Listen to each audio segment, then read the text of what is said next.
Hello and welcome to episode 208 of the FReality Podcast.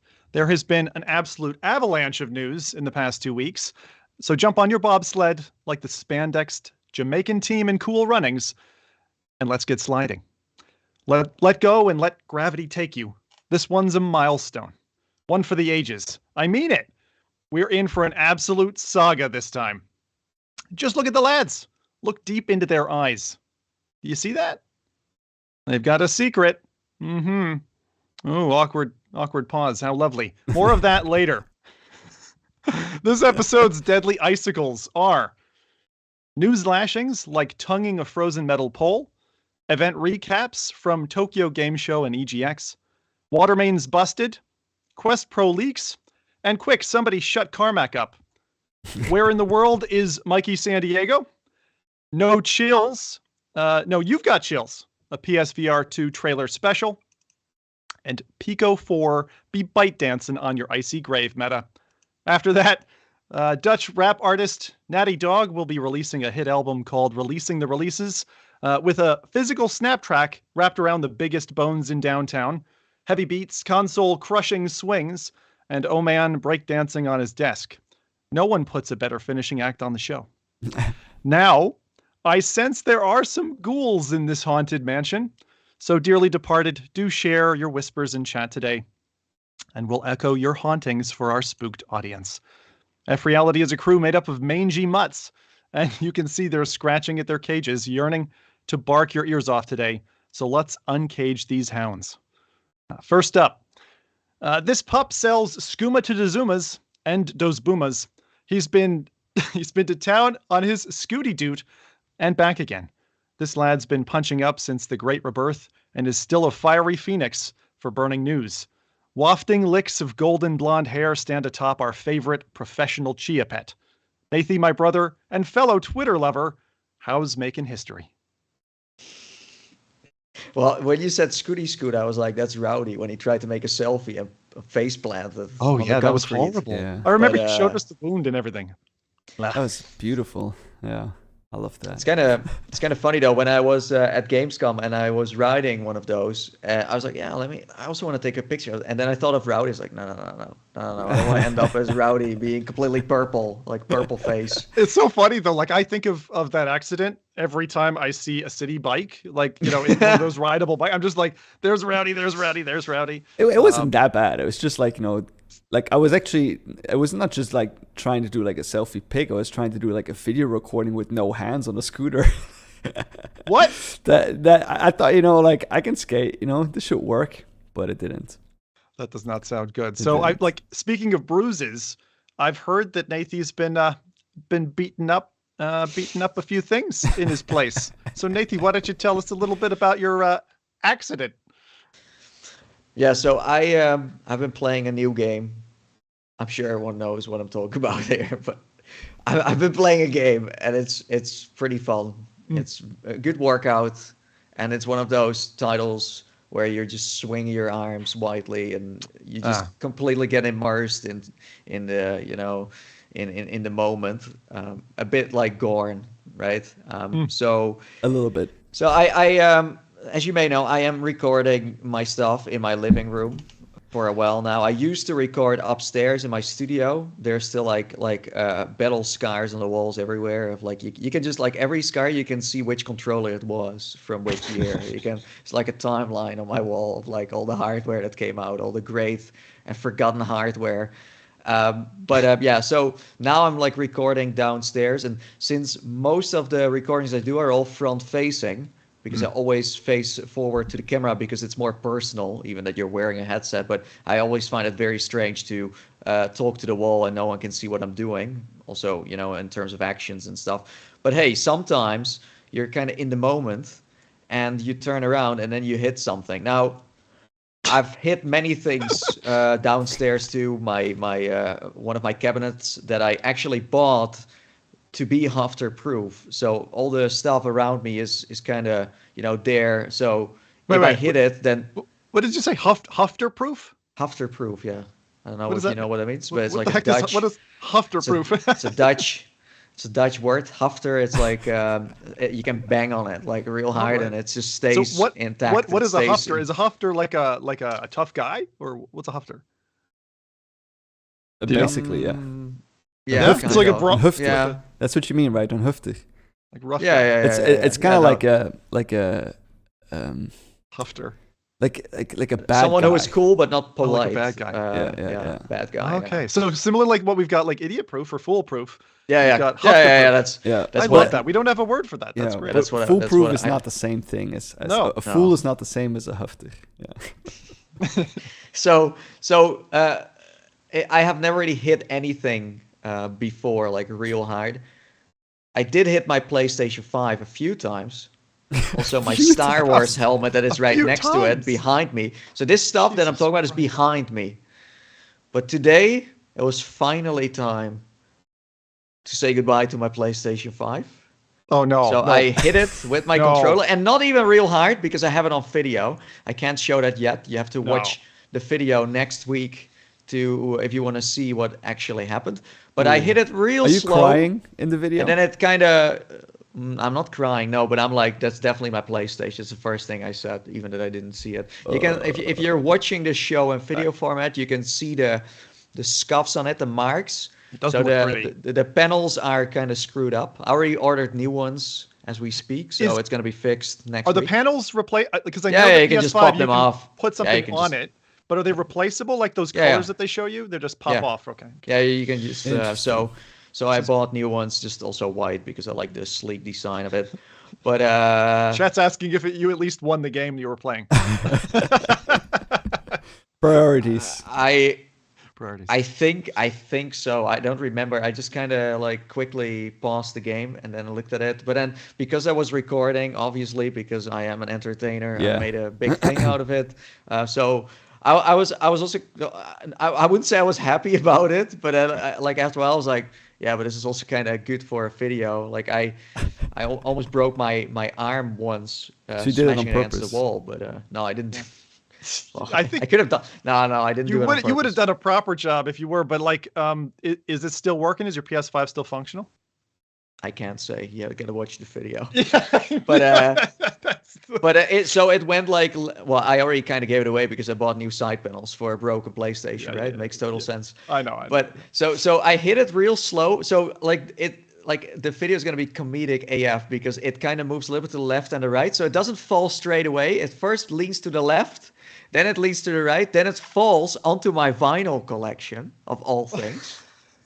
Of my well-earned vinyl collection on one of the boxes of the vinyl collection. So the vinyls that are just in the cardboard ones are like they could have snapped in half. Yeah. But this is like in a big one of those big boxes. And then it just fell on its side. Cables were fine. So this hurts me, man, to hear this story because I'm like scrolling around. We'll get to this later, but like I'm scrolling around trying to look for any signs of a Canadian PS5 where like we got delays and stuff, so it's hard to get them here. Yeah. How fast afterwards did you start the PlayStation? not like at first I didn't know what to do because like my game is still running. Well, what the heck? Like like recording with the Quest is like a ball ache. Like I was very happy I got everything running, and I was like, what do I need to do now? So I was just looking at it, and at first I was like, oh my god, how stupid! Because you just know I'm asking for trouble in this small place. Like this is the stupid part. I have the luxury, to play in a big space, and I'm not doing that just for the sake of how good a video looks. Yep. and this is what you get. But then I'm also I also kind of realized how fortunate I am that even if it would have, if it wouldn't work anymore, I could buy a new one next week. Yeah. And I can focus on the job, on the work I do. So I think that's something where I'm like, I'm happy it works. But the fact I'm now in a position where like I wasn't in like 6 years ago, where if I would break my Rift or something else, I would have would have to buy a new one, and I would have to wait until I got the money. That's not a problem anymore. So I was kind of like, wow, we're at this point now where I could just throw a PlayStation on the floor and be like, oh well, I could get a new one next week, I guess. What's it like in Europe now? You can get access to PlayStations, okay? Is there like? I mean, I can't predict what would have happened if I had to buy one, but I think, you would be able to get your hands on one. Yeah, just takes a little doing. Yeah. Yeah. It's a bit of sculpting and a bit of searching, hunting. Well, very good. So there very you go. good. I broke something in VR. It's what a not my highlight. first time. Yeah. Congratulations! Add another one to your museum of broken marked goods in Nathy's dungeon. Like you know what I find like surprising? Some people smack their controls so hard that they snap in half. I've never had that with anything. I hit the walls like real hard. I threw my controllers at things, and it never snapped in half. Never. Yeah, anytime I see a broken, especially the new like the Quest 2 controllers, and I see one of those fractured, it's like how hard. That saved your hand, dude or lady, right? Know. Like that. Yeah. Anyway, I know because my dad put his hand in like through a metal door basically, and you get blood all over the place. Anyway, that's for another day. Wow. Let's move over to crew number 2 here. So when he's not slipping out of his slick suit for the curmudgeonry crew here on FReality, this man is solving brain problems and hiding like a normal Joe Blogs among the living. He's Canada's camouflaged chameleon. You can visit Dr. Rowdy's website at docdoctor.com. In-office hours are 9 to 6. Just hang a right past 446 Doctor Drive. And now it's over to you, Doc. It is day 53. They still suspect nothing. No. No, I've been great. It's been very, very busy weeks for me. Like it's always that thing, like exactly. It's always that thing, like after like the summer when everything, like all the fun is like kind of over, then like the workload just like starts like preparing for the end of the year. So it's like these past weeks have been crazy. But yeah, I think we have a lot to talk about today. So I was really looking forward to this show. There's so much stuff to talk about. It's going to be a fantastic cast. We've got a lot to do. Rowdy got to show me his pepper just before the show that they're growing, and that's why I was referring to that. It's literally like a scene out of Breaking Bad in Rowdy's place there. Plenty of plants growing. So keep at it, Rowdy. We're gonna ask you to show your bush on one of these shows. I'll do like a quick pan, like. Oh, do it. Yeah. Oh yeah, there we go. Excellent. He's a grower, that Rowdy. He certainly is. Yeah. Good man. Well, chat's here too. So they're the ones who really care the most. They turn up every 2 weeks to watch us make ice sculptures and Halloween masks.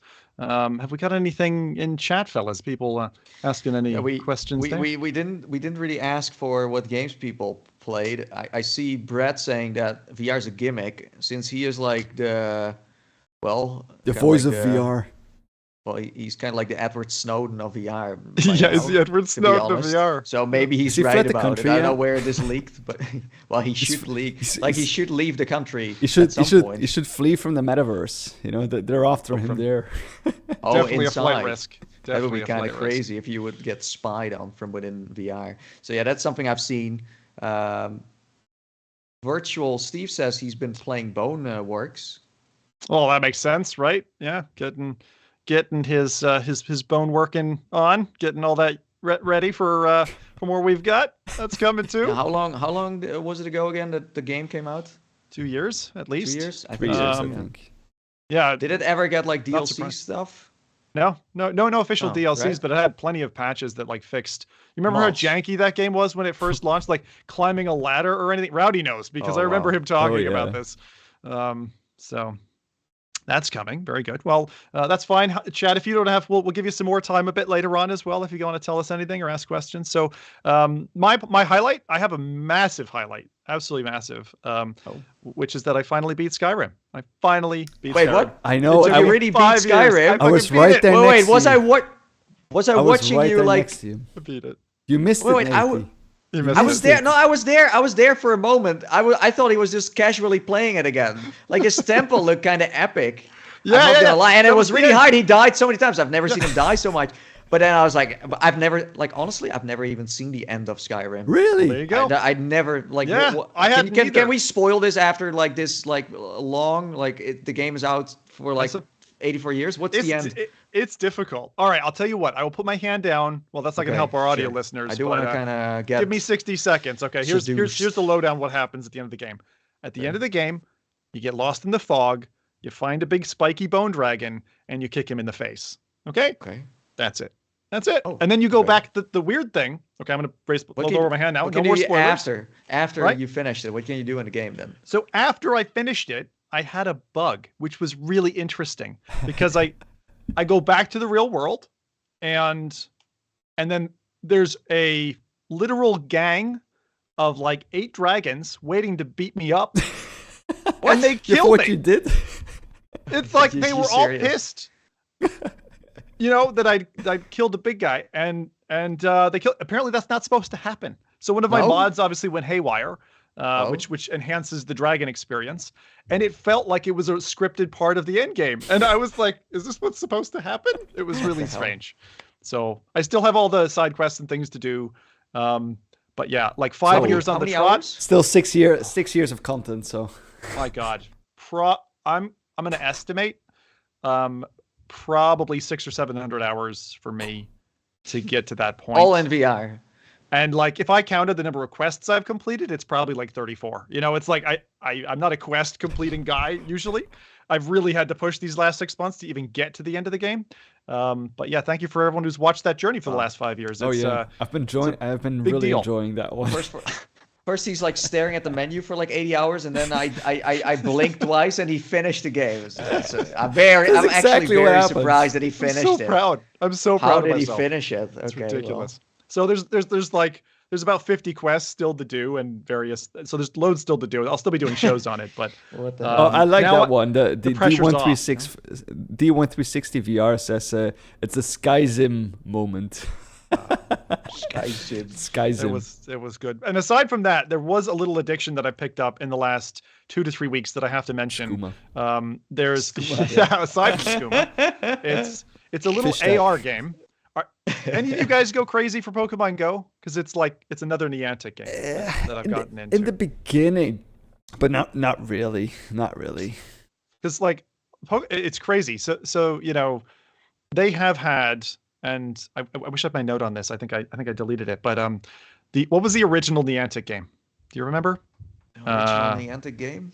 Yeah, the one where you could walk up.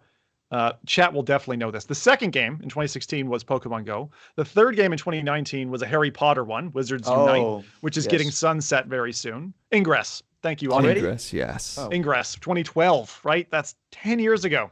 And now in 2021, as was announced by, forgive me, I don't know the Japanese guy's name. The Sony guy was on stage and he was like, yeah. And he said, oh, and I've got 70 Pikmin following me in my Pikmin AR game. So I was thinking, ooh, new AR game. But no, it released Q3 last year. It's called Pikmin Bloom. And it's very similar, but better, and like 25% better in all of its ways than Pokemon Go, in my opinion. Oh, wow. You basically walk around. You plant flowers in your local environment. You find little Pikmin, kind of like you'd find a Pokemon, right? But then you grow them, and they help you out, and they can run off on missions. So you can sit at home on your ass and send them off, and they'll pick things up and bring them back to you. But this concept of like planting flowers that other people can see in their game. So there's a feature that like basically puts a dead zone around your home. So you're not just walking them to your house and people are like, I know where that player lives. But you're able to basically traverse, your local area, usual kind of Google Maps style view. And it's really cool. And then you can take your little team of Pikmin, which takes a little while to actually get a bunch of them together. I've probably got 12 or 13 now, after a couple of weeks playing. And you can like lay them AR over, your environment or whatever. But I really look forward to that. And it has been motivating me to get out, go for longer walks. That's what Pokemon Go did. I'm going for like 2 or 3 times as long walks as I used to. And it also has like a happiness tracker, which...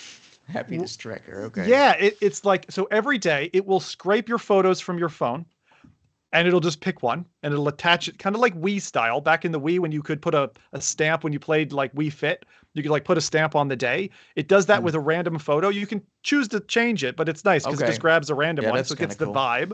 And then it asks you to rate the day of whether you were sad, kind of meh, or happy. And it has a really nice effect because it makes you kind of mindful of like, okay, how did today go? Can I make tomorrow better? You know, that type of thing. It's a renowned like thing that a lot of apps do in like mental health stuff, but they have that in there, and it's like, this is really nice. So it's a nice little package. It gives you a summary at like 9:00 at night. You can set the time, but that's its default, and it just shows you what you did the last day, and it gives you a pat on the back for how many steps you walked. So interesting. If anyone's looking for, you know, squeezing the feckin', you know, last couple of drips out of summer, there you go, before winter hits and, you know, you're doing 100 steps a day. So I don't know why that popped up in my mind the moment you said Pikmin. Was this one game from Sega where you had to talk to a fish, Nimoy or something, Nimoy, and it was like this interactive game on a really old console. I don't know why, but that's something that came up in my mind when you were talking about Pikmin. Also, like, we're throwing like concrete on everything we can find on this planet, and then meanwhile we're planting plants digitally. Great, awesome. See you in another 100 years. Let's say how the world looks by then. No, I'm just making a joke, but it would be kind of interesting if you could plant things, and it would also promote. Maybe I sound super woke here now, but do you know what I mean? No, I know what you're saying. But like, do you guys know the story of Johnny Appleseed? Very American tale. Do you know who Johnny Appleseed is? Apparently, like, traversed the U.S. or maybe North America and was planting apple trees by, you know, having a bag of seeds and kind of doing that. I might not even be getting that story perfectly right. But it'd be cool if that could link into real life somehow. Like, you'd be able to, you know, plant things, or I don't know how that would work, but it'll be interesting to see that overlap between AR and real life at some point. So the chat saved my brain. It's called Seaman on Dreamcast. Seaman? Yeah, it's a fish it's like a fish with an actual human face. It's very like a Tamagotchi almost, and you can talk to this fish and become friends. I don't know, it's kind of creepy, but yeah. That's a kind of an old game. Well, very good. Thank you, chat, for continuing to save us as we go through and scrape our memory bank. Chat should start a podcast. You know. Wow, that would be. I would watch that. I would watch and listen to it too. That's like a Twitch Plays podcast or something, right? Yeah. Yeah. See, I can't imagine what that would be like, watching an AI dialogue, I'm sure. Yeah. All right, let's go into the newsreel then. A couple of quick things for you. There's been a lot, as I said, that's been happening. So I'm going to try and kind of jettison us through this, slide right through it, and then over to the main news. So first up, and for the last kind of 3 weeks, we've been talking about AR apps. We are kind of trending in that direction. And this is a podcast that covers not only VR, but also AR. So there's an interesting little one that I saw on Reddit about a week ago. It's a pass-through, like, Jedi Knight lightsaber game, not officially licensed or anything, but it allows you to locally network and have a lightsaber and light pistol battle. You know, you've got a shield, you got a pistol, you got a lightsaber. That's the kind of idea. And you can just battle with a buddy in a local network game. And so I know, Rowdy, you were showing an interest in these kind of pass-through games. Yeah. This isn't even the only one in today's update, but there's yet another one. I like the look of it. It's kind of goofy looking, right? And again, brings me back to an old Oculus Connect. No, that first can never remember, the Western shooter 3v3 that we did in person, which still needs to be released, and I will continue to say that. Okay. Yeah, so that's the first one. Oh, did you just say light gun? Isn't it a blaster? A light gun? Well, maybe. Well, I mean, it's like light gun. That's the problem. So blaster is the official name, and light gun is what people call it. That's exactly it. It's like, if you want to avoid the copyright stuff, you like say. But I guess lightsaber is copyright. Too bad. Copyright strike. Copyright strike on the show. Hey, see you. Thank you, Nathan. Did we? There was one time we actually we said something and then the show was offline. We never say that again, and we didn't even have the bad intention, by the way. But there are things that you can say. Don't start you guessing, can't say. please. Sorry, you can't say, and then the show suddenly, boom, it's gone. It's possible. It's a magic word. It was amazing how stark that change was. Like, all of a sudden, boom, there's no one in chat. Boom, there's, it was like, whoa, what did we do? And it felt like someone had pulled an internet cable, but everything was still working. Yeah. It was strange. Wow. So speaking of copyright strikes, let's go over to the film industry, where I wanted to highlight a creator who I've run across on Twitter recently, only just above 1,000 followers, which I think is way too low for the work that this person is doing. Demo Akuro VR is really a pro at Blade and Sorcery videos. and recently released a kind of a movie with one of the, I'll call them Mortal Kombat characters. I don't know if Aaron Black is someone from outside of that universe, but it features this cowboy with pistols. And honestly, the filmography, the way it's shot, the trailers and stuff with this, just the general machinima prowess that I'm seeing is great. And I can't believe it took us so long to get to this point. We've had a few tools in the past. You might remember there was one that was real cartoony a few years ago, which was specifically made for the purposes of machinima. And a few people tried it, and then it kind of died off. But it's good seeing, whether it's Blade and Sorcery or other mediums, like the new Red versus Blue style stuff coming to VR, and actual kind of shows, videos, stories, being presented, through the manner of VR. Yeah, and I'd love to see it. Yeah, it's very creative. And it's something that you can do with VR that, you're creating something new, but you're stepping on someone else's shoes. And, it's lovely to see that. I hope more people pick that up. So if you're a new and budding, YouTuber or content creator, think about that as we move forward in VR. We also had a couple of big events that happened over the last couple of weeks. Cardboard Cutout Nathy here attended one for himself as well. And so we had both the Tokyo Game Show and EGX. I'll cover EGX first. So EGX, which happens in London. We even saw friend of the show Gamertag VR up on stage representing. So great job, Chris, for doing some stage work. I always love seeing someone from the community kind of really, getting in front of people in real life. It's all well and fine to be behind a camera, but getting up on stage, that's another cookie, isn't it? So there were a bunch of games unveiled in the VR showcase. I'm going to rattle some off just so you don't miss them, because there are some favorites in here, and I'll have Rowdy run off some of the trailers for the better ones from our opinion. First one up, Affected the Asylum. For those of you who've been in VR a while, you've seen multiple releases of Affected the Manor, a VR horror game, which is bad enough as it is on your own, but now they're showing dynamic horror elements in a multiplayer game that actually looks a lot like kind of like an Affected take on Dreadhalls, which to me sounds great because I've seen a few VR multiplayer horror games. Most of them missed the mark. And this one looks like it's taking what it learned from its Gauntlet update, which was a dynamic, reactive horror experience, and they're bringing that to multiplayer. So looks absolutely terrifying. Sounds horrible in a good way. Yeah. Not in my way. I'll never touch this thing. Oh, come on. We got to do it with the crew. Come on. I'll see if I can bend his will to our favor, chat. All right.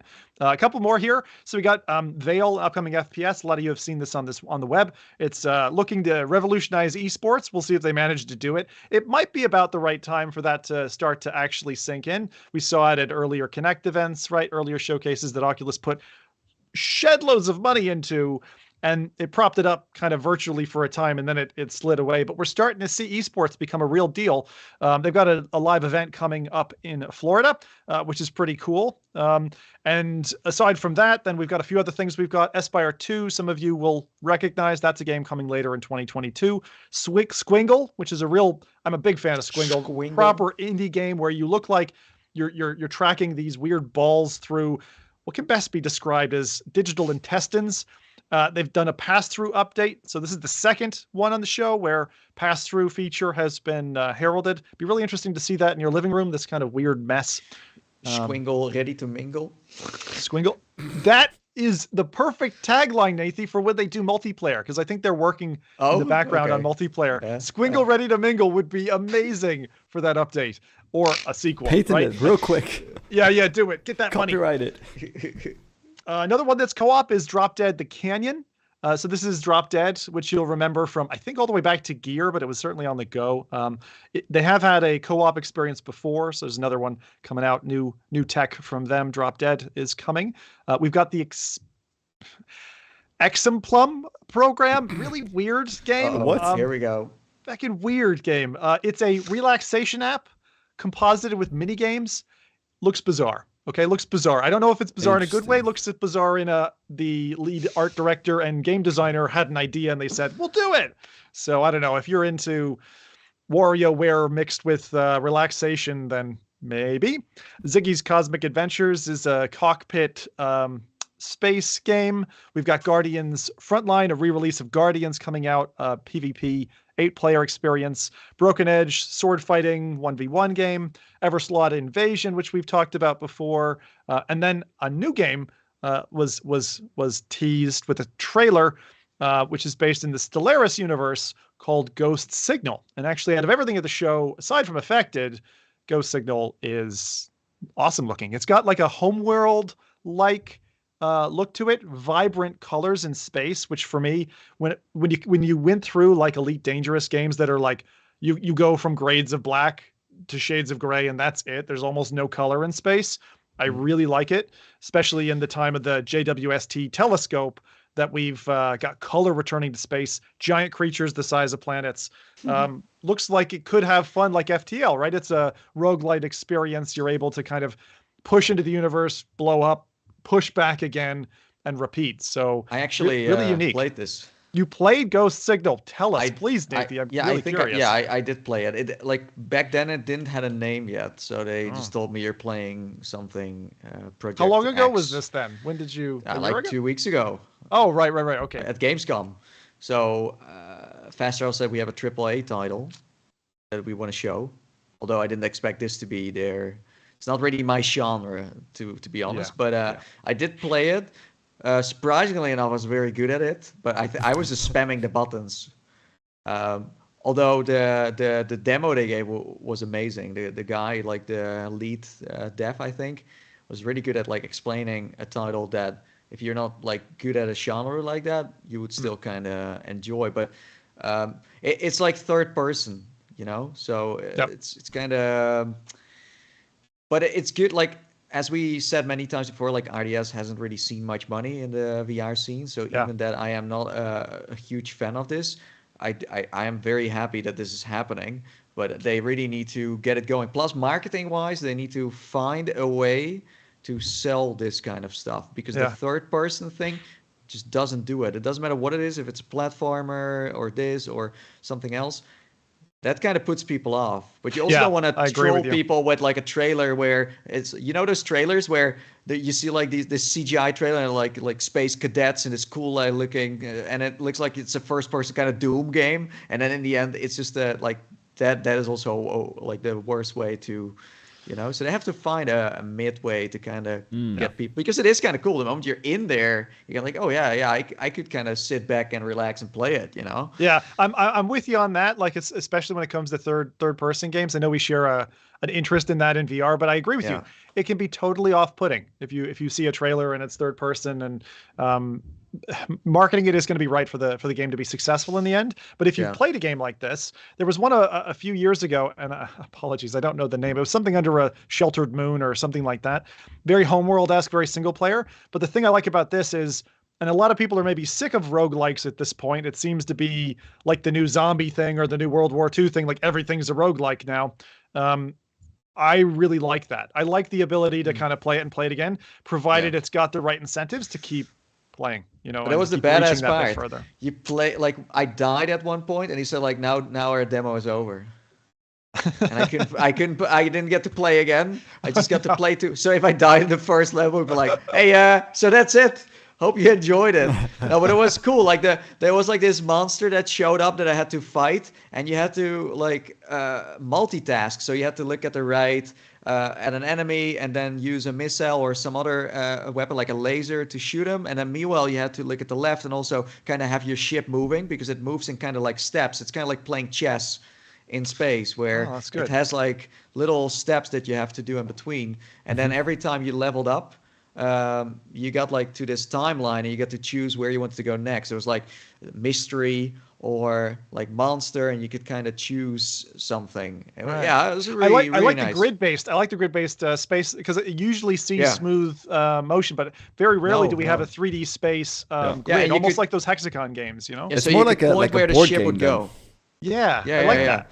I like that. And also choose between if the ship would just casually kind of go there, or you could also boost it. So yeah, I don't know. I'm no expert here, but yeah, sounds like a game you guys would enjoy, I guess. Yeah. I'm intrigued, because if they get the balance right and the control system isn't distracting from the core gameplay, it could be really fun and actually carve out a whole kind of area for itself. I think VR could really use like some strategy games, just in general, like real little bit more thinking, Rowdy, a little bit more cerebral.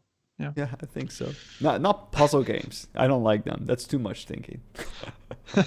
Just that balance in between. Yeah. And the puzzle game and RTS sandwich. More like Demio down the middle. Demio's great. Demio is great. The only problem with Demio I have is like I need Demio Lite. I need Demio that can be played and finished in less than 4 hours. You know, I need not the full fat sandwich because I can never get the time. I just so below the actual like battery time of a headset. That's what you're saying. Yeah, sure. I mean, I don't think Demio should change its model, but maybe there's space for something. But they could bring so many board games as well to VR. I know they did it with like Catan VR. But that never really took off. So maybe I'm wrong. Maybe I'm not maybe nobody is waiting for that kind of stuff. But I know Monopoly. Yeah, I honestly think that AR is going to be the place for that. I think that AR, because it's dealing with other people, suits it better. Because it's like family or friends oriented. Like if you can sit at a coffee table, like I think of the future form factor of like a Tilt 5, where you've all got your AR glasses and you're just like, oh, let's play that game, right? And if I can, for example, I'm a Magic lover, right? If I could play Magic the Gathering on a table, or like you said, a favorite board game at a coffee shop without having to lug all my stuff with me. Amazing. And someone can't spill coffee on my collectible card or whatever. I don't know. Maybe that's part of the allure, but that's there. Okay. For those of us just joining us, we haven't gotten to the main news yet. We're just rattling through our newsreel. So next up, and just kind of taking us away from London, now to Japan, Tokyo Game Show. There was a spotlight there. So there's basically a heavy hitting, if you didn't catch the last episode, there's a heavy hitting game show that's been on for many years, decades. And actually, we had a VR world that spawns and is only available for a short time. It's a melting island, and that was pretty neat. So I went along. I know, Nathan, you've checked it out because you were ambassador. No, I did check it out. I wasn't ambassador, but I've never been there. Oh, that's no, I'm just joking. That would be kind of funny though. You trolled me last time. You got me again. I am so. Oh, you really believe that Shame on you. But yeah, shame on me. I'm gullible. I think when it comes to Nathan fronting. But there are like YouTubers out there who are ambassador of something and then never played the thing that they are an ambassador 100%. of. So. Yeah, 100%. Like you did the previous year's shows, and I'm really curious.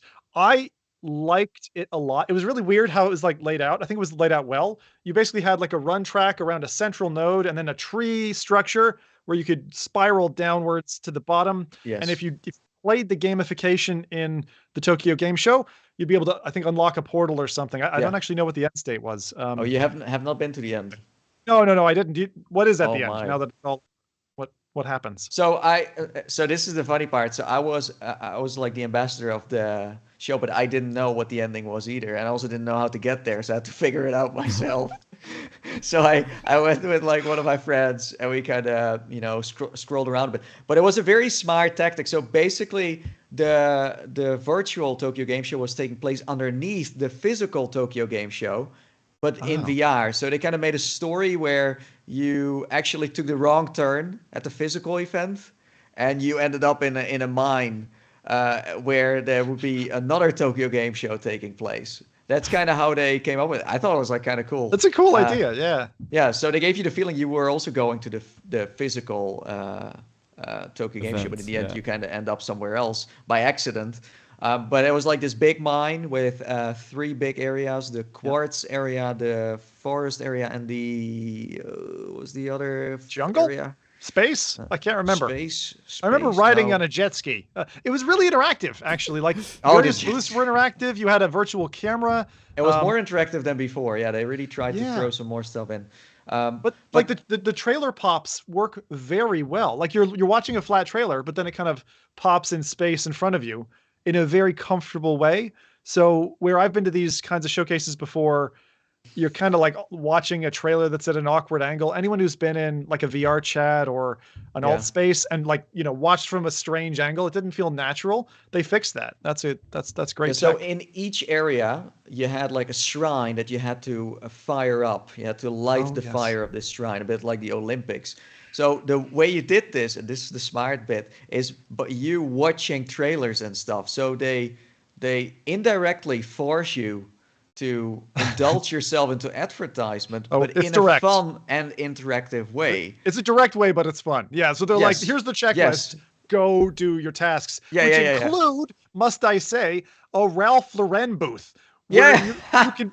I don't know if it was NFTs or what it was, but like you could go to their store. Goods. Yeah, they had an actual store. Yeah, and also coffee. They had a coffee brand, UCC was also, and an energy brand too. You could get a discount on energy by also opening something. But anyways, if you had all, like, you collected enough advertisement, or you did enough advertisement. I don't know how to say this. Sounds so weird, but then you would light up all these shrines, all these little temples, and then you would go down all the way into this mine, even deeper. Then first you would do a quiz about history of games. Yeah. And you could take a left or a right turn. Good. That was really good. So they give you it's a binary choice, and it says, is this statement true or false? And it really tested your game knowledge. Even me, I mean, I got maybe 2/3 of them right or something, but that was really cool because as you were going down, you're going through the different, and it's multiplayer. You can walk through the wrong selection. And so this I have to say is that the multiplayer was like, it worked so well. Really like, you partied up with some. I'm always struggling with like titles, and this game, it was so simple and it just worked, and it was very snappy. But the moment you got all the way down at the bottom of the Tokyo Game Show, the virtual one, the VR one, you saw this big TV and you could step into it, and then you would have to fight an end boss. An actual freaking end boss. Ah, that's cool. I didn't know what was through that portal because I was I was limited on time, and I have to say, the only negative, really the takeaway negative that I have is this thing didn't perform that well. It was choking my Quest to death. You played the Quest, like the standalone version. I played the standalone version, and it was like, like I've not seen a Quest title labor in very long, but I mean, it's an App Lab title, right? So it's not been curated. Yeah, but sorry, as an ambassador, I can't comment on this. It's too negative. That's totally fine. But I agree. I played the PC version because I also had to show off some video bits here and there, so that's what I used. But it was kind of nice that at the end they really made you feel like it was this epic thing where it said like, this show is you the player or something, and then. Okay, I need to say this. Like, you'd have to just watch a video of the end part. Okay, but it was very impressive. So what they did is, so when it was over, instead of like going to this like this black screen and then pulling you back into the menu, they actually, you saw like, so the end boss was defeated, and then cracks came into the screen, and suddenly you were in the menu again.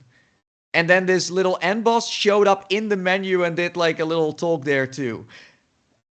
So there are like parts of this, like this team who's working on it, they have certain talents that haven't really been shown completely just yet, but it's getting there. And I think the fact that the Japanese try to do a convention, even if it's not the best, or like they try and they just, because that's the thing, we hear so many events, like for example Meta Connect, it's still not like that, it's not a virtual event where you can just walk. Yeah, but I wish it was. I would say honestly. Just try and then learn along the way, because otherwise you're never gonna pull it off. It's just can't. VR it's is still fledgling. VR is still coming up, right? And I agree with you. The iteration is where we learn and we tune it, and we make it better and more interesting and fun. But like this is beyond the pain point of you go along to something, say Horizon, and you're like, this is kind of shit. And you know what I mean? Like, so it's beyond that. So this was like, oh, I see this is fun. I see this is entertaining. For me, it wasn't performing very well, but I was like, I got to go see full warehouse size Magic the Gathering artwork, which I bumped along because there was an advertisement there, and it was gorgeous. It was like really neat. So performance issues to the one side, that's the model I want to see for these things. I wish, and we'll talk about this in just a minute, I wish we could meet up with Carmack in that kind of a place. I wish we could see a showcase in that way. Even if it's not the keynote, I can understand why you want to keep your keynote like pretty pristine and like perfect. But like for the after party, for the like actual event, like I can go to a physical, quote unquote, virtual physical booth and actually like learn something, watch a trailer, interact with maybe a real person. They should do that. Absolutely. They were just really smart about it, to be honest. It's just that I still found, even that I was an ambassador and they tried to advertise it more, it would still not so in the public eye to, go there. It would work so well as well for like showing like demos and stuff. Like, you like, this is what we have coming up. You can play like 3 minutes of this game, and you can play like, like 5 minutes of this game, like just like demoing stuff out. Dude, when it can take you from your current reality and you just into it, like in virtual reality. Remember when you like put a headset on and it just takes over your reality? That's what I want in a virtual showcase. So the nice thing is they've been brave and bold enough to do it. They put resources behind it. I'm still super sad that all that gets torn down, but I talked enough about that last time. Yeah, that they don't keep it. Yeah, no. Yeah, it's such a shame because it's such a gorgeous environment they make, and then it all gets thrown. Like, you don't throw away VR chat worlds. So yeah, anyway. No, I agree.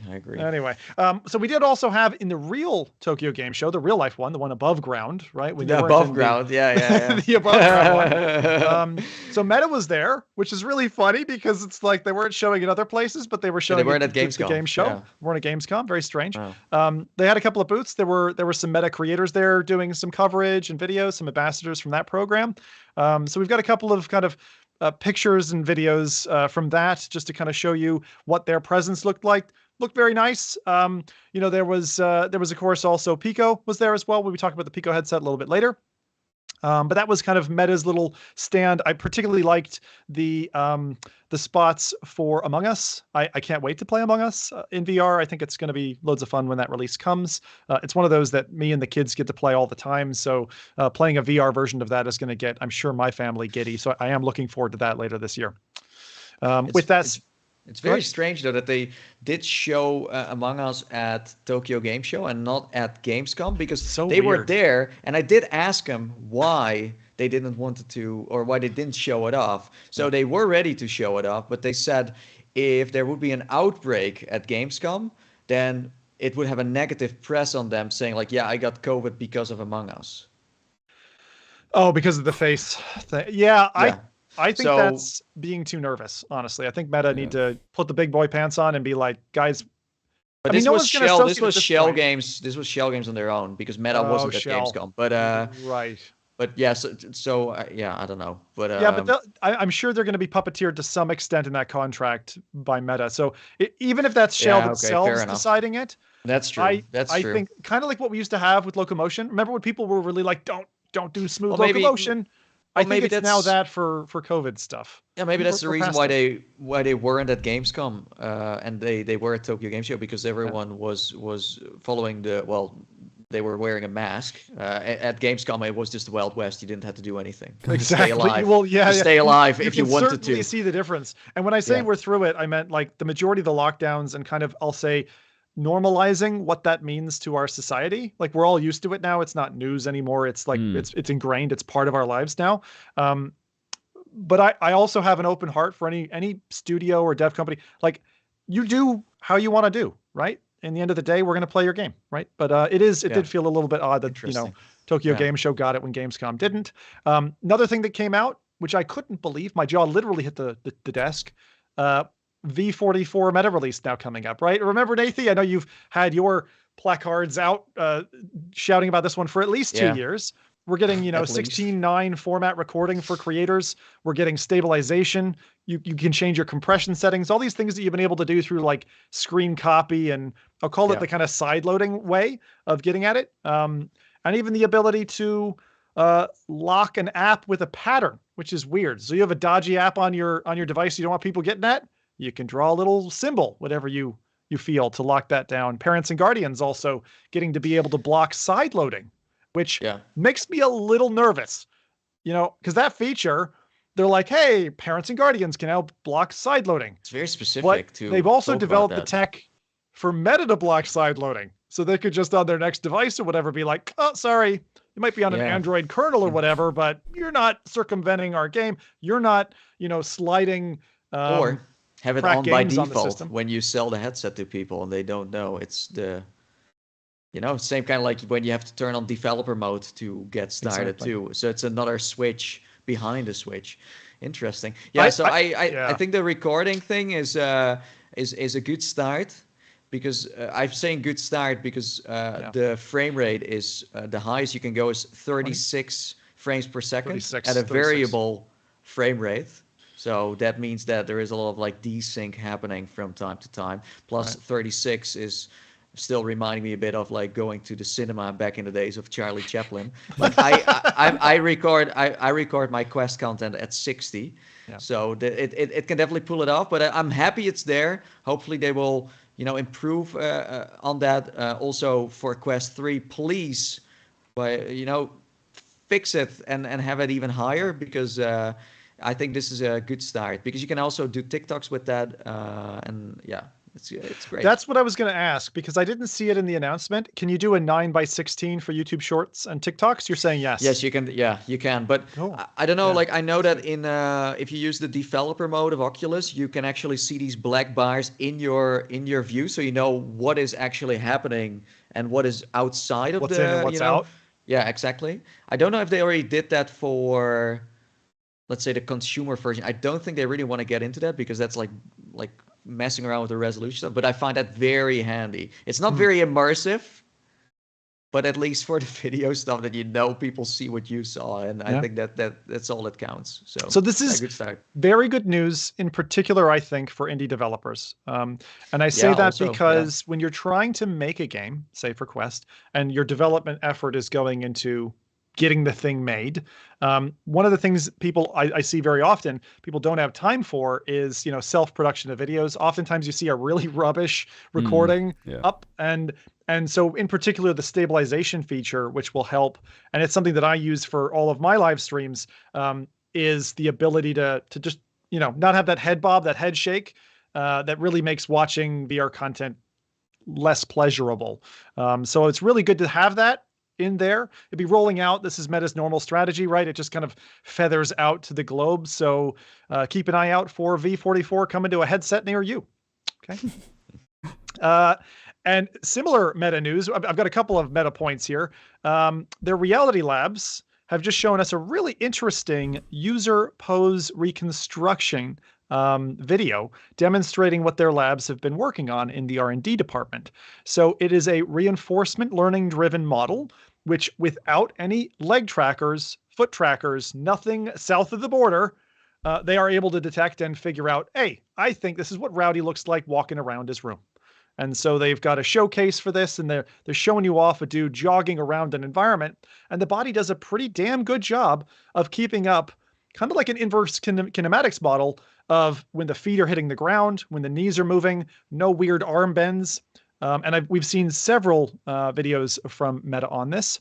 We'll talk about this a little bit later when it comes to the Pico headset. They're also looking to do AI-driven user pose. And so I'm really happy we're seeing this, because one of the last things that I want to be doing, I'm sorry, I'm not a VR chat dude, at least not very regularly.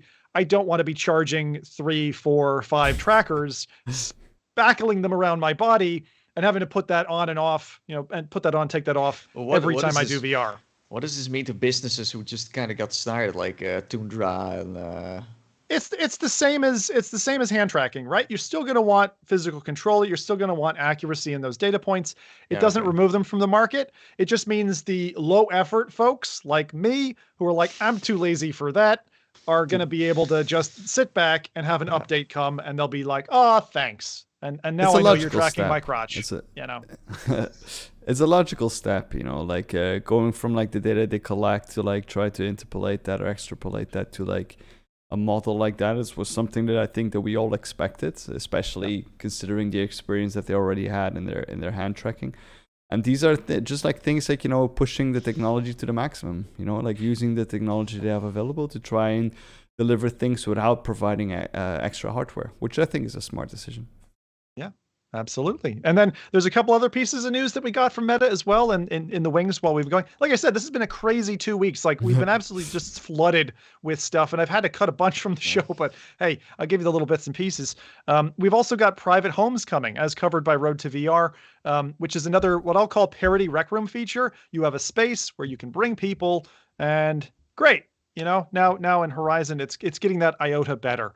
which I do hope for. Like I know I dumped on Horizon just a little bit earlier, but that's what you've got to do. You've got to bring the things in that people expect. One of those is a private place where you can hang with your friends. That isn't in the public domain, where you can talk about work, talk about your boss that you really hate or whatever, and not worry about that getting leaked to the world, right? So thank you. That's another good little feature. It's just surprising that they have been, well, they announced that a while back that they bring homes to the actual Quest menu, but now instead they do it in Horizon. So then if there will ever be a home on Quest 2 at some point in time, then you have that, and then you also have Horizon. Plus right now they roll it out, and again, they don't care about people like me from Europe, or at least part of Europe. So you can go in there, and then if you want to invite me, it doesn't work. Yep. So because you don't have it yet, right? Yeah, it's super strange how and that's the same for, I think they're also going to host Meta Connect there. I can't go to Carmack. I can't go to any because venues is now also in Horizon, so I can't watch anything anymore. It's a very weird move to cut people off for what will end up being more than a year. During that the headset is a worldwide product. Like I buy it here in the Netherlands, but then when I go into it, I can't even experience half of the stuff. Exactly. It's kind of mad, right? Speaking of madness, if I'm sure you've all know this next piece of news, but I want to talk a little bit about league culture, Quest Pro, and GTA 6. Okay, so Zectarius Gaming leaked the Quest Pro, which was apparently found in a bag in a hotel, just out in the open. Right? This guy is an absolute legend. I love his approach of, I'm gonna just take a video of this equipment, give it back to the rightful owner, and then dump all over the web and leak the secret, so that the rightful owner's like, oh man, this is great. It's the dumbest thing I've ever heard, but that's what happened. Like I still don't know if you're not going to tell me or not. This is definitely going to be intentional. The story is too it's wild. So dumb, like it's the way. Bonkers. It doesn't matter, like, because people were saying, but the quality of the video is so low and this and that, and that all doesn't matter. That's what they want. That's what they want. They want it to look like a leak. Like who checks out of a hotel room and then just takes here's my stuff dumped in the middle of the hallway? That just doesn't happen. But then the video is the best. So first the photos came out, and then this video came, and you hear this like voodoo talks, like I love that. It's the best part. I'm like, so we have been waiting for the Quest Pro for so long, and then this camera, like this kind of like shitty camera that this person uses to record, it's so like. For like, I also believe it's intentional, to be honest, but for it being intentional, I think the art of making it look like it's not intentional, especially with like no. It's like I don't think that he's like in on it or something. Yeah, like no. I don't think that at all. But I think that it was purposefully left. I wouldn't be surprised if he was somehow targeted. No, but I'm just saying that. So let's say I'm the marketing guy here, right? And I'm like, okay, so the Quest Pro, we're gonna leak it, so I'm gonna drop it at some random spots and then see who takes the bait. But then the wrong person in the end got into this hotel room, someone who's kind of funny. And that just that made it even, in my mind, that made it even funnier. That someone had they wanted to have someone just kind of normal in that sense to leak this and just say something useful about it. But instead we got this like whispering voice showing something that is very important to us, but to this person it was like some witchcraft or so. I don't know, but it was funny. It was really funny. It's very strange because we never saw this person also never turned it on or anything. We just saw, and that's where it ended. That's super odd, right? Where's the rest? It's odd. It's weird. Like, why would you step in by 1 foot and not two? I think it's still a believable story, but I am with you guys. Believable 3 out of 3. story. 3 out of 3. Yeah, exactly. Right. 3 out of 3. That this leak was intentional by Meta to disrupt some of the other news that was coming out. Right. But with that, ever. Right, week after it, GTA 6, the guys at Rockstar had a network disruption. And you can tell from their response and how they've come out with their official statement that that was not intended, right? And so leak. This is why I wanted to talk a little bit about leak culture. Wait. I'm going to show the tweet now, Zim. I'm going to show the tweet now. Read it if you want. Here we go. I don't have text here in front of me. Oh, too bad. Oh, too bad. It's the tweet says, or at least the one that I have up here says, "F yo, we canceling that S now." Oh right, you have a that's not a real one. Yeah, exactly. If that's the link I gave you, sorry. There was an official it was also there. Yeah. Oh right. You mind reading a little bit out for us, Rowdy, if you don't mind? Yeah, sure. So it's a message from Rockstar Games. So we recently suffered a network intrusion, which an unauthorized third party illegally accessed and downloaded confidential information from our systems, including early development footage for the next Grand Theft Auto. At this time, we do not anticipate any disruption to our live game services, nor any long-term effect on the development of our ongoing projects. We are extremely disappointed to have any details of our next game shared with you all in this way. Our work on the next Grand Theft Auto game will continue as planned, and we will remain as committed as ever to delivering an experience to you, our players, that truly exceeds your expectations. We will update everyone again soon, and of course we'll properly introduce you to this next game when it is ready. We want to thank everyone for their ongoing support through this situation. Yeah, it's and I think that thank you, Rowdy. I think that statement is very clear, right? They did have a break-in. I also saw that there were threats about leaking additional material, which I'm sure they're dealing with behind closed doors, but it's a real kick in the balls for engineers who are working away at this. But I have to say, in their defense, honestly, if that's what you've got running on your PC like that right now, and it looks that good, that's really hopeful for when they get to polish it and put their awesome mural together and, package the story and all that. It looks really neat. I totally will accept it.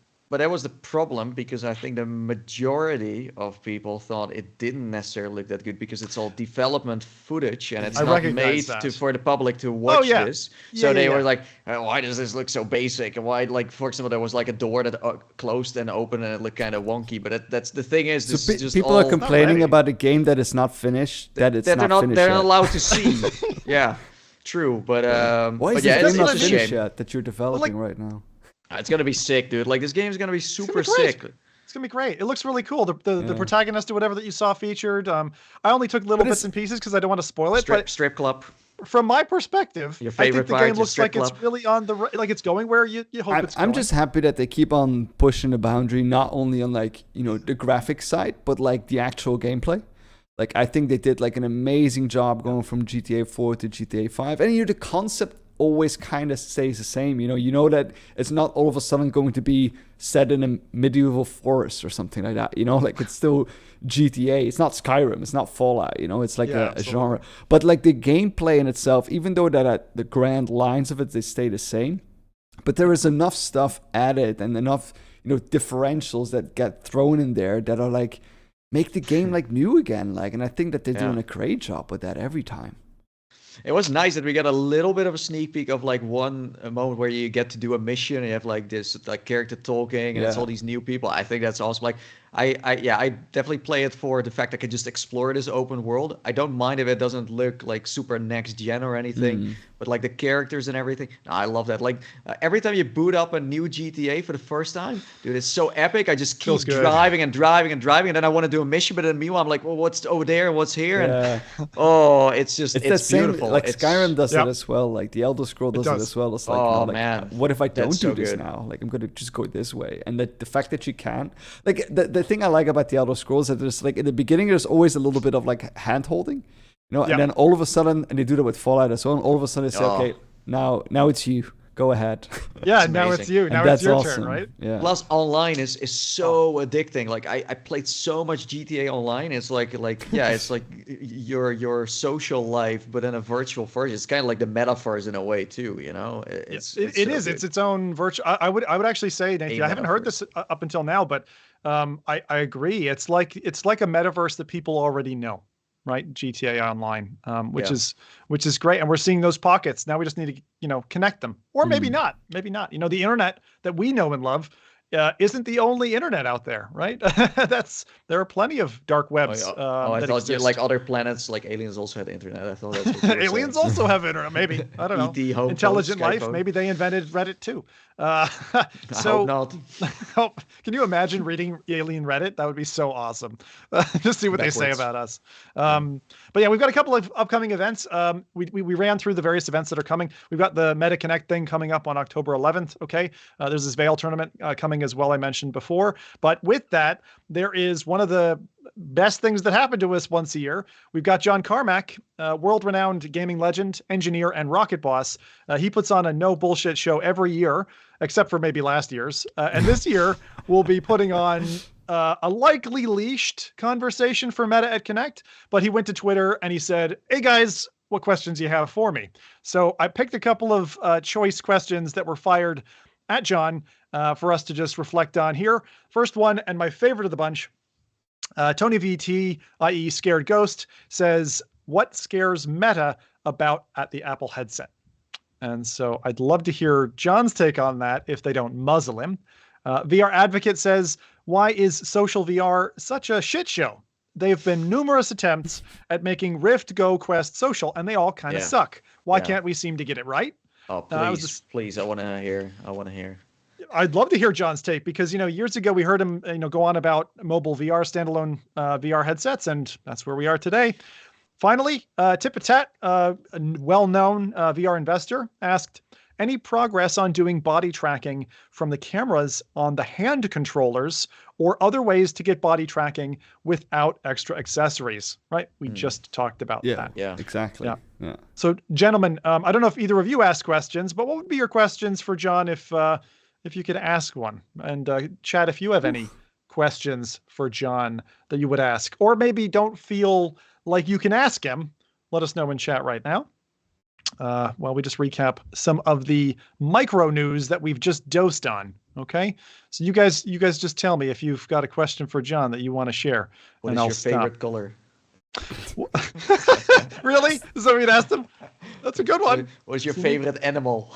What's your favorite animal? I'd love it if that made the cut and it got to them. That would be amazing. Maybe what is the next VR technology that he is looking forward to the most?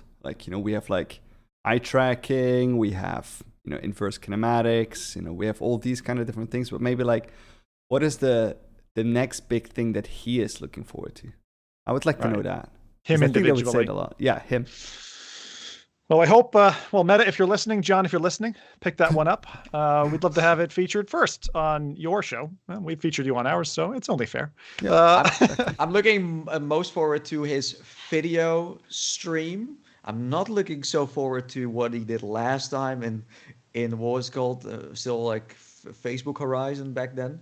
Or whatever, all the names that were before, but it was all scripted in that sense. So I the video one is definitely a highlight. Yeah, I'm with you on that. I've tried to go virtual for those events in the past. They've generally been a disappointment. So what I do now is I'll pull up on my PC with speakers or whatever the event as it's being broadcast to video, and then I'll hop in the headset and see if it works. Otherwise, you could miss part of the keynote, or you could miss part of what John's saying. So you kind of double game it if you don't want to miss something. Anyway, all of that crazy news. We could just think about what's next, what's coming up. Can't wait to hear actually what's coming from Meta. I'm sure they've got a few surprises in the bag, but like we said, it might be a little bit app-centric. But that's the news reel for today. And now we're on to the heavy hitters. So pay attention, take a deep breath, because our first main topic might shake you, because probably shakes us a fair bit. Okay? And this one is departures. I'm not going to beat around the bush on this one, and there's no simple way to cut this. But both Mike and separately Nathy are moving away from the podcast. So this is the last one where we're going to have Nathy with us today. And as that shockwave ripples through you, I'm going to acknowledge that, changing out 50% of any type of team like this is absolutely open heart surgery, right? But to answer your immediate question, we have a transition plan, and we've found two incredible, talented personalities with the perfect fit as furniture on the set of FReality. But no names today, okay? I'm not giving this away. You don't get to know. That's for next episode. So before we send these lads off with a resounding, enormous applause, our sincere gratitude, and take your farewell messages in chat, I'd like to read a letter from Mike, our previous host, written for all of you and gents, you as well. Okay, I don't think either of you have heard this, right? So I'm going to read this. Should I go and get a tissue, before we several. Several. Deep drink, several. Hold on to the arms of your chair. Okay. Right. So here we go. This is a letter from Mike. To the FReality crew and the FReality fans. I'm so sorry I haven't been around for a while. I never intended to leave both you, the audience, and the team in the dark for so long. We started this podcast 5 years ago in September 2017, and back then it was called VR Inside, which was live streamed on Nathy's YouTube channel. Over the years, the show evolved. We dropped some hosts, we brought in Zim, we changed the name and moved the show to its own dedicated YouTube channel. It was a place where we could all talk unfiltered about our passion for virtual reality. Despite moves across the world, going through a pandemic, and having our own personal highs and lows, we were always there together. I couldn't be more proud of what we were able to achieve as a team, but after 5 great years, it's with a heavy heart that I feel like now is the time to move on. I have new challenges in the world of VR that I want to take on, and sadly, I just can't give the show the commitment it deserves moving forward. I love this show, I love this team, and I love you all, the dedicated audience who've always turned up to watch us live or listen to us talk about VR.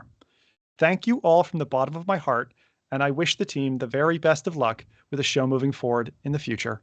Mike. So I want to I won't clap because that'll screw things up, but I want to thank Mike for spending time to put his words on paper. We've seen what he's been up to, right? He's been doing a lot of behind the scenes coverage work. He's doing great job releasing content. But that's only half of the equation. So, Nathy, I'd like to give you a turn at least for your going away remarks. This is big news, and I think most people weren't expecting your departure as well. So, yeah, it's weird though. It sounds like a strange joke for some reason. It does. I know. Yeah. So no, I'm departing too. Partly because of Mike's decision. To be honest, I also kind of burned out on podcasts. It's insane that we've been doing it for 5 years. I also kind of burned out on VR a little bit because you need to know that for the last few years, it's like there isn't much happening. And then, for example, these shows there's so much happening.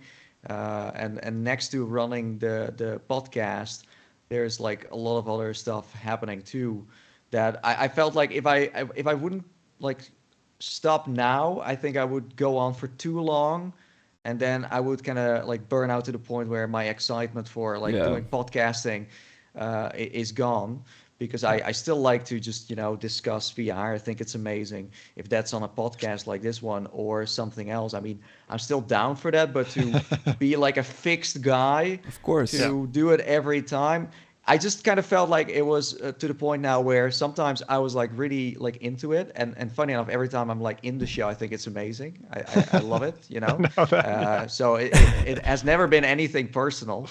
I think that says enough about how strong this show has been going, because it's not like we ever had any serious fights in the only on wanted to. Do you remember we wanted to for promo at that point? We were like, let's just do a big fight. We thought it would stir things up a bit too much. But this will stir shit up, I'll tell you. Yeah. Oh boy. So I didn't really prepare much. I did speak to Mike a few times. I think we had some good conversations. It's not like we're gone in the way where we're dead, because it sounds like we're now dead or something, and we're leaving this planet. We're going to another planet, and we never communicate ever again. But I'm sure that in the future we will kind of show up. From time to time. That's the thing. Because I see some people reading it in the chat as well, as that there's no bad blood between us, or there's nothing. No. There's nothing going on. It's just a change in priorities, and a bit of a change of the show as well. But in the future as well, I'm sure that both Nathy and Mike, whenever they feel up for it, and we have a guest spot open, or we have something open to discuss, then we would bring those two in first go, just because they have such an awesome view on virtual reality, and they're so deep into this scene. So I mean, their things are always like valuable like that. So there's no like, this isn't like a farewell or like a goodbye. It's more like we'll see you again soon. On a different time. The other thing that I was going to say that I've been seeing in chat, a kind of reaction about, Mike's not here to show his face. And you have to understand that, like, last year when we took a break, it was tough on Mike. He just couldn't get here. And he's kind of in that spot there again. Yeah, work's busy and all that, but there's something else there, that's tough for him. I've been speaking with him on a personal level, and, so like I said before, and I've said it in chat responses when people have been asking in the comments, you give the space to the people you love, and butterflies fly off sometimes. And that absolutely extends, to both Mike and Nathan in this. I just want to thank them, both for their patience, reliability, steadfastness, for the brotherhood, for being willing to step out and be really true forefathers for VR, that we all needed, we've all looked up to. These are great partners. They're full-timers. They're helping to usher the podcast forward instead of yanking the chain back. Both of these guys have full support for the show. Almost after every episode, I've had messages from Mike, one-upping, which is great to hear. And I'd love to hear you guys, as we move forward, how things go. Stay critical. Tell us what we're getting right and what's not going right. Yeah. But honestly, I hope you guys like the new people coming on as well. Out there, they're very enthusiastic about joining the podcast. I want to make that clear that we're still going on, because some people are saying that we're going to quit. We're absolutely not wrapping this up. Nope. You will see a Zim hosted show for as long as I can go. And the thing is, we there was a turning point, right? There was a turning point where we said, will we wind it up? Will we go forward? Because losing half of your cast isn't a small thing. Like I said, it is a bit of open heart surgery, and with that comes change, and with that also comes a difference of opinions and a new family you got to get to know. So I've honestly got, for the change of cast that we've got planned, I have been seriously pumped up. Like, it's a weird drug that comes and hits me every so often, but the real value we have in this, in my opinion, like when I joined this podcast, I knew Nathan before. I knew Mike a bit, and I didn't know Rowdy at all. And we had to get to know each other. And we did that live. We did that through VR Inside and the transformation to FReality. And these new people that we're bringing in, we met a few times, but really us growing with them, getting to know what buttons not to push, all that, we're going to learn that live. And that is fucking entertaining. That is like an awesome roller coaster to ride together. So yeah, look, Nathan, thank you for saying your part. Mike, thanks for doing the letter as well. Hard news to take, right? I told you this is not an easy thing to communicate or live through, to be honest. I had a really good think about it though. Like, I had a few days where I was like, maybe I should just keep going, and then it was like a roller coaster. But it does, like, I do have peace with giving it away to you guys in a way where you just come up with something new, and it doesn't feel like I'm not concerned about it. I think it's great and exciting. Now I can just like listen to it myself instead of like sitting here like I should have said this or something. I'm like, in my days, No, but I always had a blast like being on the show. That's the reason why I wanted to do a VR podcast, to kind of just like talk about stuff unscripted, because in my videos it's always kind of but yeah, I always had a blast. I thought like super entertaining, especially the funny ones where we were kind of tired, but we did the show anyways, and at some point we just kind of gave up on trying to be serious about it. Especially like Zim's weird releases and stuff. That cracks me up big time.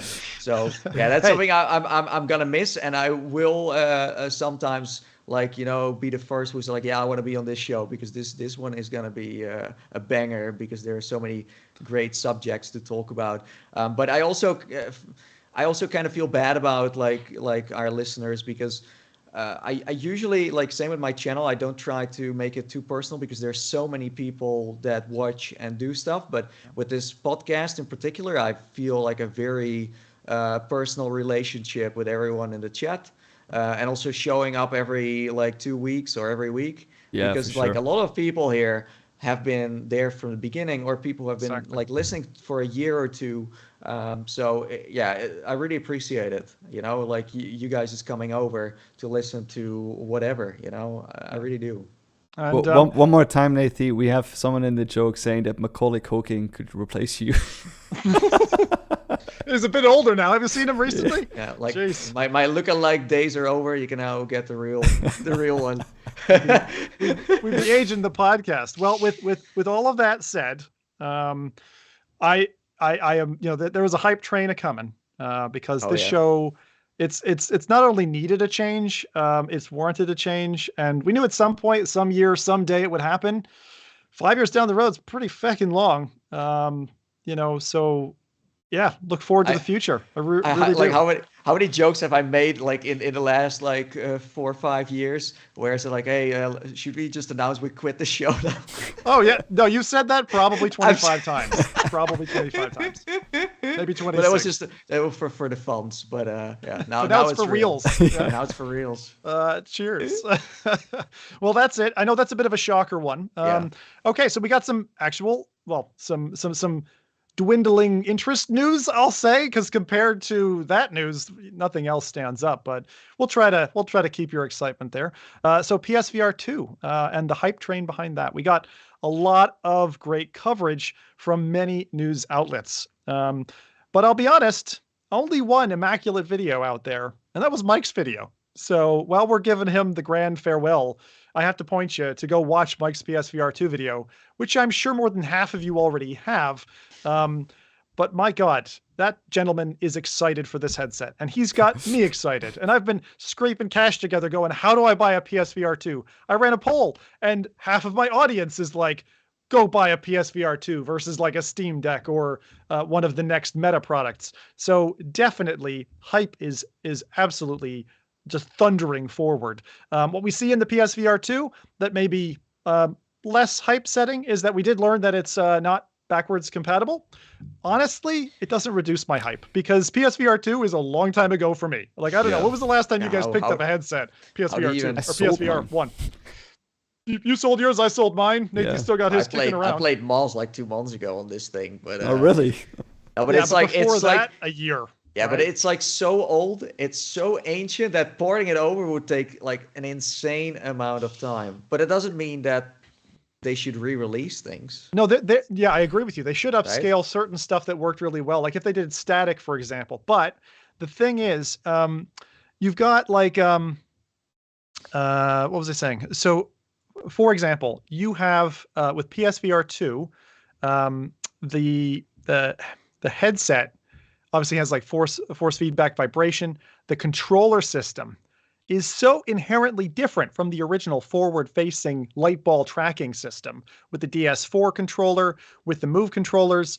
Porting it from a dev perspective is not easy. It's not a simple task. It is like having, System A and you have to completely convert to System B. So although we heard obviously of like Firewall Ultra, right? And they're upscaling their game. Don't underestimate the amount of conversion work that a dev team has to do it. Yeah. I also think that just like Apple's done in the past, whereas Windows has kind of typically been the environment which says we're going to have backwards compatibility, Apple generally rethinks itself and says, we're dropping that port, we're killing that feature, like too bad, we got to move forward with the future. I'm honestly of that opinion. I think we need to move forward with the future. It's been long enough. It depends. I mean, like, I agree with like that approach for like a gaming system. But like if you go out of that gaming system or like business development, which of course PlayStation is not doing, then I do think that you need something like LTS versions, like where there's like long-term support for those kind of versions. I think. Thank you for answering that. I didn't know what LTS stood for. Yeah. But like, and I know that, for example, Apple does that as well, where they, for example, say with this specific version of iOS will be supported up until 6 years down the line or 5 years down the line, whatever it is. So I do think that, and that means that, especially for security updates and making sure that, for those kind of devices, that is important. For PlayStation, that's probably less the case because, their cycles are already that long, kind of. Like you don't get a new PlayStation every year. So to not see backwards compatibility because, technology changes rather quickly as well. And if you have a long cycle, you kind of need to move with the time. It's good to realize that when Quest came out, like a lot of the titles on them for like the first 2 years were all Rift games. Yeah. And it constantly transforms, and they, now most Quest 2 games, at least the backlog, are Quest 1 games. Yeah. So and it's funny because from a consumer perspective, you feel like that takes a lot of time. But from a dev perspective, the reaction I've seen to new hardware, even this new realm of like PSVR2, the second devs get their hands on new tech, they're working on it. You know what I mean? So we might have to wait on the consumer side, but yeah, those devs work hard, man. But the eye tracking, PlayStation VR2, have you seen the video where you play awesome. Firewall and you can spin through the weapon wheel with your eyes? Even if you decide to not use that, I think you can still use the thumbstick too. But the fact you get to try that, even if it's experimental, I think that's going to be so cool. Like getting to experiment with your eyes in games. And a lot of people have been saying like, it's not about data for once. It's about gamified stuff.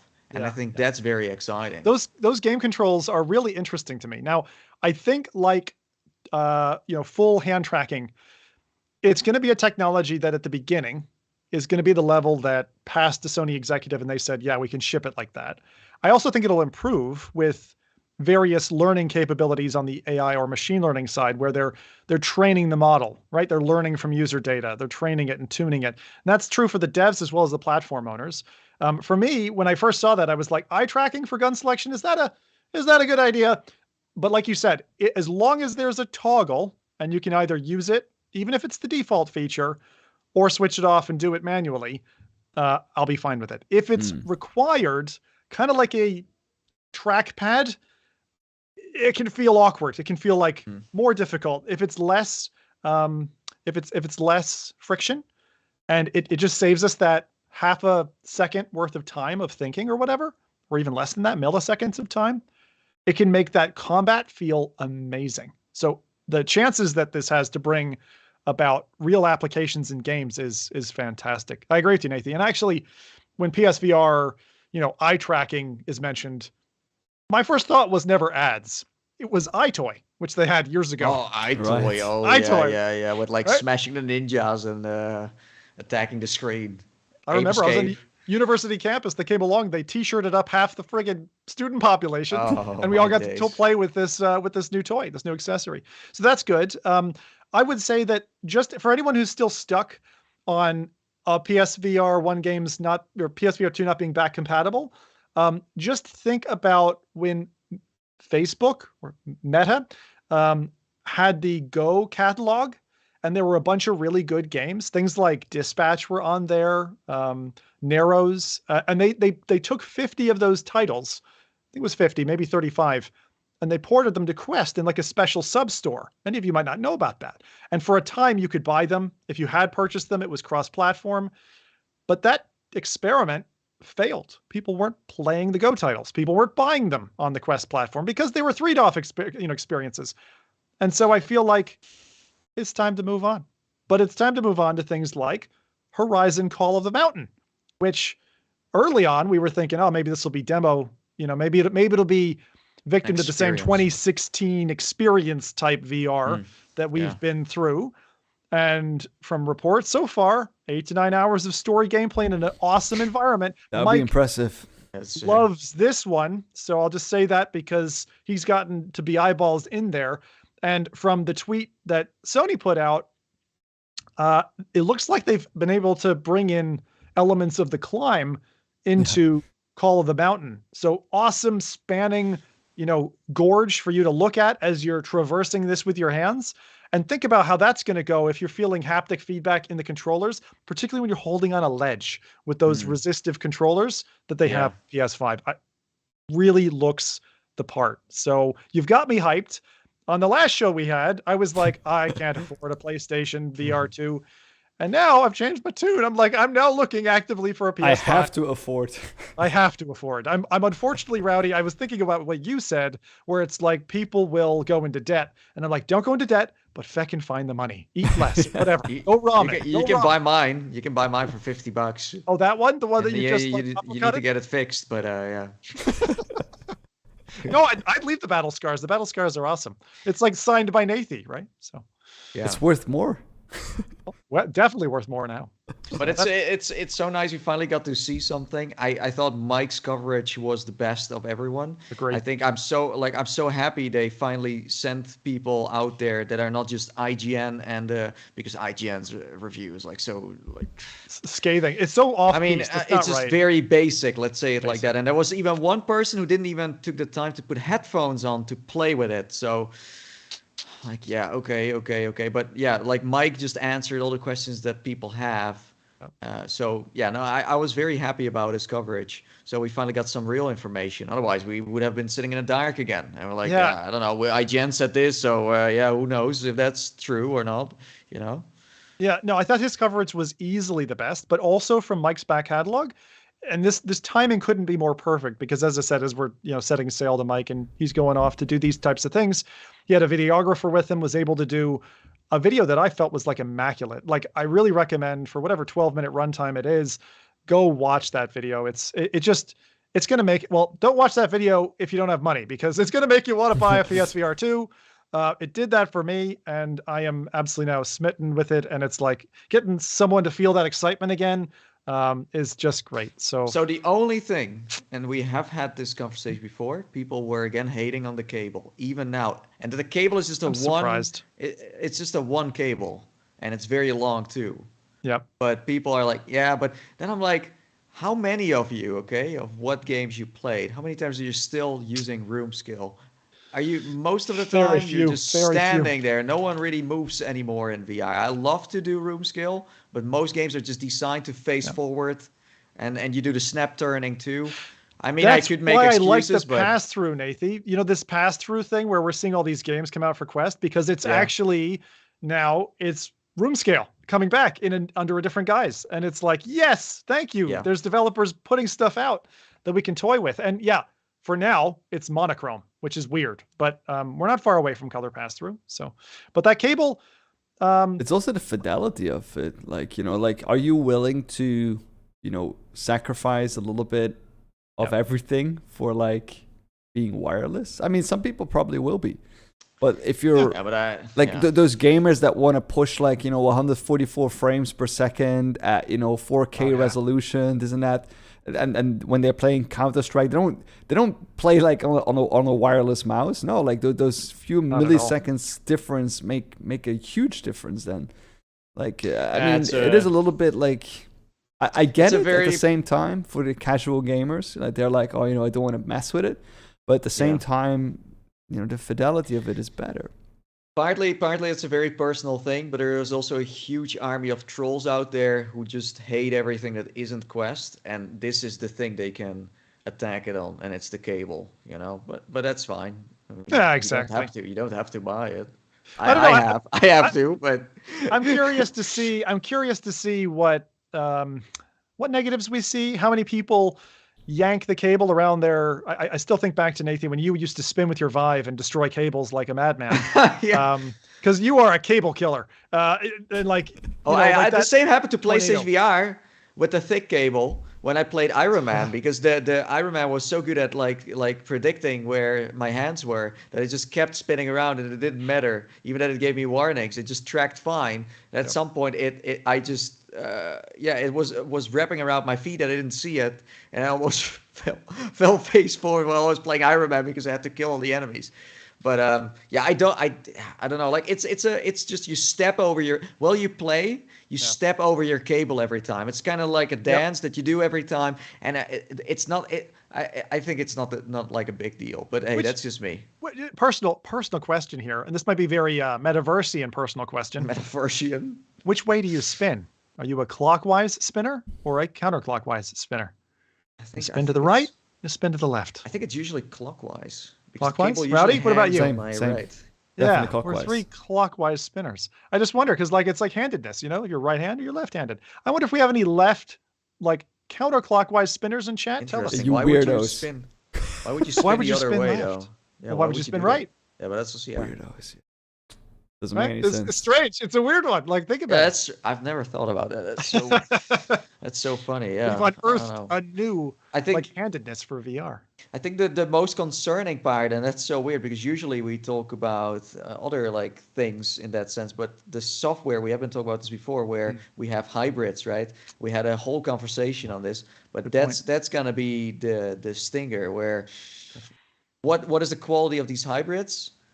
And what is hybrids in terms of, and as Danny said a few times, they need to market on the store the different genres. What is real VR? What is going to have VR? And they need to find a name for it. Not mixed reality. Hybrid is a good name. But hybrid's a good name. I think they should pick that up. But they have to do that, and it's the same on Steam with games. You know, they have to really find some terms for that, because otherwise people get too excited over things. I do like that the cable itself is removable, right? So it's wireless. Well, I mean, if you break the cable, then you'll be able to replace it, right? That's what I understand. And I think so. This is the other question I have. Like Nathan's little debacle today. Who's going to pull their PS5 off of their entertainment system onto the ground? Nathan? From that cable. Nathan. Yeah, because the stand that the PlayStation comes with, it slides to it's not set, and it's a very plasticky thing. If you had a more heavy, I honestly, if you do get this stuff, I would put it like sideways. I hate it when it's really ugly. It's ugly horizontally, but if you don't want to destroy your stuff, then or put it in a cabinet. Some people also do that, where the cable kind of hangs and then it kind of stays in your cabinet. Or just a rock. Put a rock on top of it. Just unplug it and then just imagine the virtual. Isn't that what Mike did, where he cut like the wire on the video, so like now it's wireless? So for April Fools a couple of years ago, you won't be able to find this video because he fucking pulled it. Oh, he pulled it? Did he pull it? Oh, he pulled it the day after. He's made one that was like more obvious, but particularly for the North American audience, where North America. What do you mean by that? We're in North America. No, but what I mean is the gullible factor when it comes to if you say something flat without any intonation, that's not how that works in North America generally. It's not like a stone-faced, I'm telling you a truth. In Europe, more often, if you tell someone just something that's bonkers, you're like, you're lying to me, right? But in North America, more often than not, if you're saying something like that, you have like an intonuation, like in your voice, an intonation in your voice to tell them. It's like a flag. And without that flag, some North Americans get confused, and some North Americans might have cut the cable on their Rift. The Rift S, I believe it was at the time, because Mike is like, oh, look, I found a way to make it wireless. You just cut it here. He made a whole video of it. And then people actually were flaming mad because people had been cutting headsets. And it was not just one. I read the comments myself on that video. I was laughing my ass off. But yeah. Okay. So that aside, this is a good Do you think like talking about like the US, do you think Mike could have been sued? Yeah. Yeah. I think that's why he retracted very quickly. Because that's what I love about America, where he can get sued for everything. It's a bit of a dangerous for cutting cables. Whether or not there was any actual legal recourse for them to get something off a mic for it, probably. I still refuse to believe that people actually did it. I think they were trolling. They did.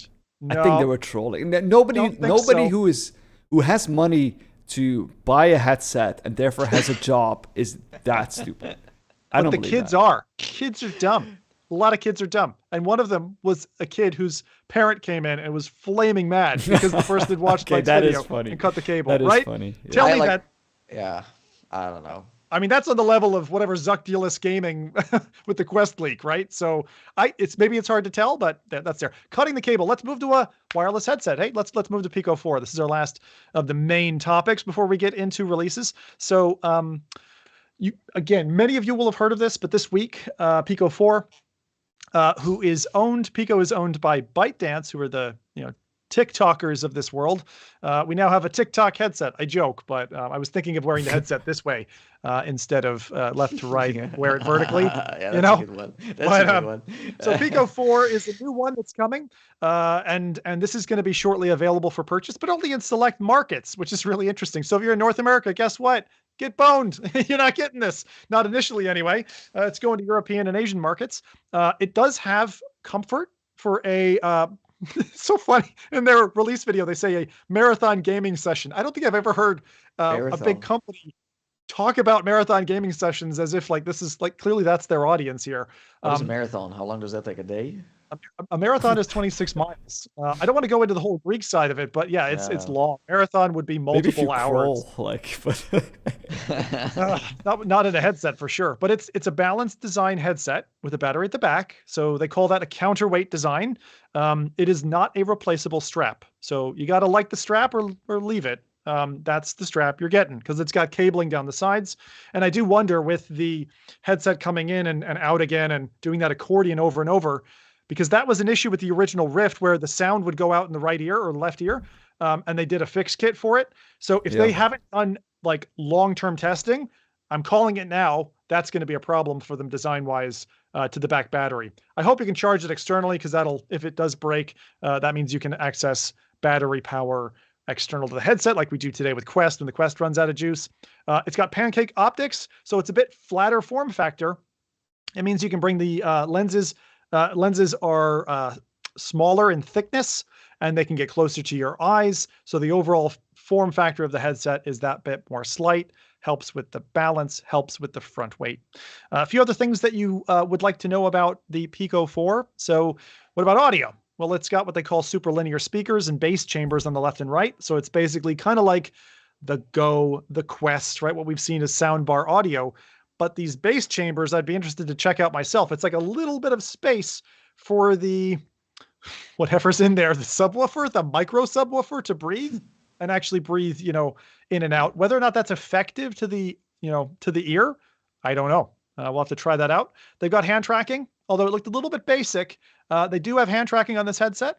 They showed off unplugged air guitar in their intro reel. They also have an avatar system, which looks better than Meta's. There's a whole bunch of different items. It's got a certain kind of look to it. Very anonymized character, a bunch of different clothing items, right? I didn't see loads of facial hair, but maybe it's in there. You have an interesting feature, which is remote assistance, which is kind of similar to casting to your phone, but you have the ability to have someone be somewhere else and remote watch your gameplay. So you could be stuck in a part of, I don't know, Red Matter 2, and like, Rowdy, help me out here, buddy. And I can cast my game to him. He can see it. He can help me out real time. Yeah, that's awesome. That's a pretty cool feature. Nice point in VR, right? Like giving a highlight somewhere in the game, or was that more of a? I don't think it's 3D. Vocal. Maybe a 2D kind of. Oh no, nothing VR. So there's the flattened video of what Rowdy is doing, going to say my phone. I've got a VoIP connection with Rowdy, so I can instruct him what to do. I don't think it's VR to VR, not yet anyway. And I was hoping one of the platforms would do that. The next thing is pretty cool though. So there's something called MRC. Don't ask me what it stands for, but I'm going to make it up. Mixed reality compositing, which is basically you take your phone. If you want to create a mixed reality video, you play in the Pico headset. And while you're doing that, you have your phone pointed at you from across the scene, and it will composite an MR video showing them from like a scene actor, the position of the video. Where's Nathan standing at a table across the room in his VR game? So very easy mixed reality composition. Developers making videos for their apps are going to love that feature. Okay. And then we talked about color pass-through earlier. Well, here you go. Pico 4 has color pass-through through a HAL 9000 camera that's smack in the front. It's an RGB camera, so it's got full color. It's behind a kind of a blackened display, like tinted windows on your Rolex Mobile. We know you're all driving, your low riders. The controllers themselves have a bit of a weird wave pattern look to them. I fear for the larger North American audience that maybe hands won't be so comfortable. They look suited to smaller hands, maybe medium-sized hands, but they run out of track on the bottom of the controller like the original Quest controllers did. And they've got this band that goes around. So if you got particularly meaty hands, I'm wondering if those controllers are going to be a pain in the bottom. But they are about 80 hours battery life. Now, you do give it up because it's 2 AA batteries per controller. So they aren't rechargeable like, say, the Index controllers. They're a bit more like a mixed reality controller, like what we've seen before. So 2 per controller, that's 4 AA batteries in total for those change outs for your controller. Again, I'm going to recommend here you pick up some Eneloop batteries or similarly decent rechargeable batteries instead of shoveling more into the ecosystem. So those are a bunch of the kind of above level features. I'll get into the details and prices, but guys, initial reactions, and Nathan, you've seen this, so what are your thoughts on this so far? Yeah, I've tried it for like 10 minutes, so not super long. All I really did was check out the pass-through because that was pretty epic. Also play a little bit of in-depth. How vibrant is the pass-through? Is it quite saturated, or is it kind of lacking? No, like as I said, it's like based on 10 minutes. That was like a few weeks ago.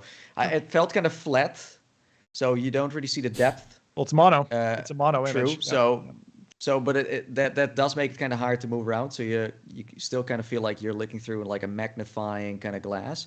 But since it's not warped, it's of course way better than what Quest 2 has. So it's easier to get around. I thought like when I went back into VR, because there's a single camera, right? No, doesn't have no any depth. No depth. No, so that's what I think they're gonna go for with the Pro version. Yeah. So if you want to have all the cool stuff, then you need to get the Pro basically. Pro. So there is. I'll rattle off a couple of features there just to help people out. So there's three main points that I saw that were different in the Pro, which is really an enterprise model in most markets. Auto adjustment IPD. So every time you put the headset on, it figures out where your pupils are, adjusts accordingly. So That's you're always awesome. getting That's the best. very nice. First time we've seen it. It feels also really weird because when it's like really to the point, like your bridge of your nose, you can kind of feel it like squeeze it in a little bit. So it's like you can feel it move there. But I'm worried, Nathan. It does it stepless too, so you can just hold your control but you don't even hear it really. Oh, it's stepless. That's actually impressive. Yeah, usually you'd feel it. So they could have said just like PSVR2, we've got face vibration. You just have a step motor in there. Yeah. Second thing, face tracking. So it can check 52 dimensions of the face and bring your real facial expressions in. Now we're talking about the Pro version. Okay, so this is different than the consumer version we were just talking about. And the other thing is full body tracking via AI models. So again, this is the headset that you can see now Meta and ByteDance are going kind of hip to hip here, trying to battle each other for full body tracking with no trackers. That said, there are a couple of things else about this I wanted to mention. One of the cons, it's got a more narrow IPD range, so 62 to 72 millimeters. It's pretty tight. It's still on LCDs, so you're not getting your OLED blacks. It is 2160 by 2160 per eye, 90 hertz, but a narrower 105 degrees of FOV. That said, a lot of this is probably excusable for the price. So the price is £379 or €430 for the 128 gig model. Just a little bit more for the 256 gigabyte model with double the storage. It's £450 or €500. The enterprise price I don't have for the Pro, but that's the consumer price, and honestly, that's pretty damn competitive. So, in euros and dollars are exchangeable now. So if you could buy this in the American market, then you would get this for $430. Not bad. But at the moment, Europe, Japan, Korea is where they're releasing. So as I said, Asian market, US is not currently part of their release plan. So that might change in future, but at the moment, you won't be able to buy it. There are definitely reasons why it's not there just yet. But like looking at this, it's not a bad thing because of the fact that Meta's presence in Europe is quite absent, to say the least. Yeah, in the UK, it's pretty big. Although like UK isn't Europe anymore, but it used to be Europe. But besides that, it's not like you saw like demo stations here for the Quest 2, going into a random media store saying like I want to buy a Quest 2 here. It's not like, at least in my country, I'm just living in a small country that no one really cares about. But hey, over there it wasn't like we're very tech savvy though. So walk into store, you can really find one. So I think they do make some moves there. Also, of course, Asia is like humongous. Absolutely huge market. Like all the developers who can now get onto the Pico and then also sell it in Asia. That's like I think you sell more copies than you do on, really on Quest. I really they got think the numbers. So I really think so. I really see it as a yin yang. So you've got Meta coming in on the kind of Western market and more of an Eastern market plus Europe. In markets where Quest isn't permitted, where Meta's not allowed to sell, markets like Germany, for example. So I think it's a really good push. The mixed reality compositing is a great standout feature. They also have, I think one of the main things you got to know about this headset, it's not tethered. So to Rowdy's point, this is a wireless to your network headset. So there's no cables to cut. And if you don't have a fast network connection, later this year, they're going to be releasing a dongle for €50, again, $50 equivalent, which is going to let you connect directly to your computer. Well, apparently Meta is working on that too. At least is what Brett has been reporting on. So, all right. The dongle, though, we've had in the rumor mill for at least 2 years. So let's see. Maybe there'll be a Connect. But what I find very interesting, like compared to when we spoke about Pico 3, I know I said this on the podcast, but they gave a discount for. I said like they must have another headset that works, otherwise you don't give this strange discount. So they already had it in the works. I don't think Pico 3 is coming to the US anymore. They what's happening with that? Like they also said like it's in a testing phase in Europe, and so there is, as I said, there is something happening here. I don't know who's stopping them from getting into the US, but of course that their Chinese has something to do with it, obviously. Yeah. But it's going to be interesting where on one side you have Meta, who tries to monopolize VR to a certain degree, and then you have, of course, ByteDance, who tries the same, but they are also government backed in that sense. Exactly. So Meta needs to do it on their own. Well, they are the government is trying to. Well, they're getting creamed in both corners. Cut them in like pieces. So so the Chinese can push way harder to a certain degree with their stuff. And for now, for some, it looks like they're just copy pasting what Quest 2 has. But let's be honest, like Quest 2, blueprint wise, it's really genius. So why not use certain elements of it? But looking at their conference this year, very strong, not necessarily super cringy, kind of nice and snappy. It starts to get serious. Like the thing that isn't serious yet is the content. Now. Exactly. So they're a serious player now, but there's a lot of developers who also see that confidence and are hopping on the bandwagon to join them. So virtual desktop, for example. Virtual desktop is coming, right? Yeah, Rec Room. I've heard loads of others. The new Saints and Sinners game coming. Yeah, that's a big one. That's a big one. And this is the point, right? What's the store face going to be like? What's it like to be a consumer? Because that's the problem. It's got enough. Yeah, but that's the thing. This is the interest part. Meta is failing and making exclusives. And they made Resident Evil. Very good. But that was the only thing they really made. So now they're kind of on the same. And I'm sure they're trying to strike a deal for Ghostbusters now, because Ghostbusters is also coming to PlayStation VR. Yep. So San Andreas. Who knows if that's still happening? But I hope we learn soon. But you see what I mean? Like they haven't been paying attention for a long time. We have seen that they have been failing on the software sales.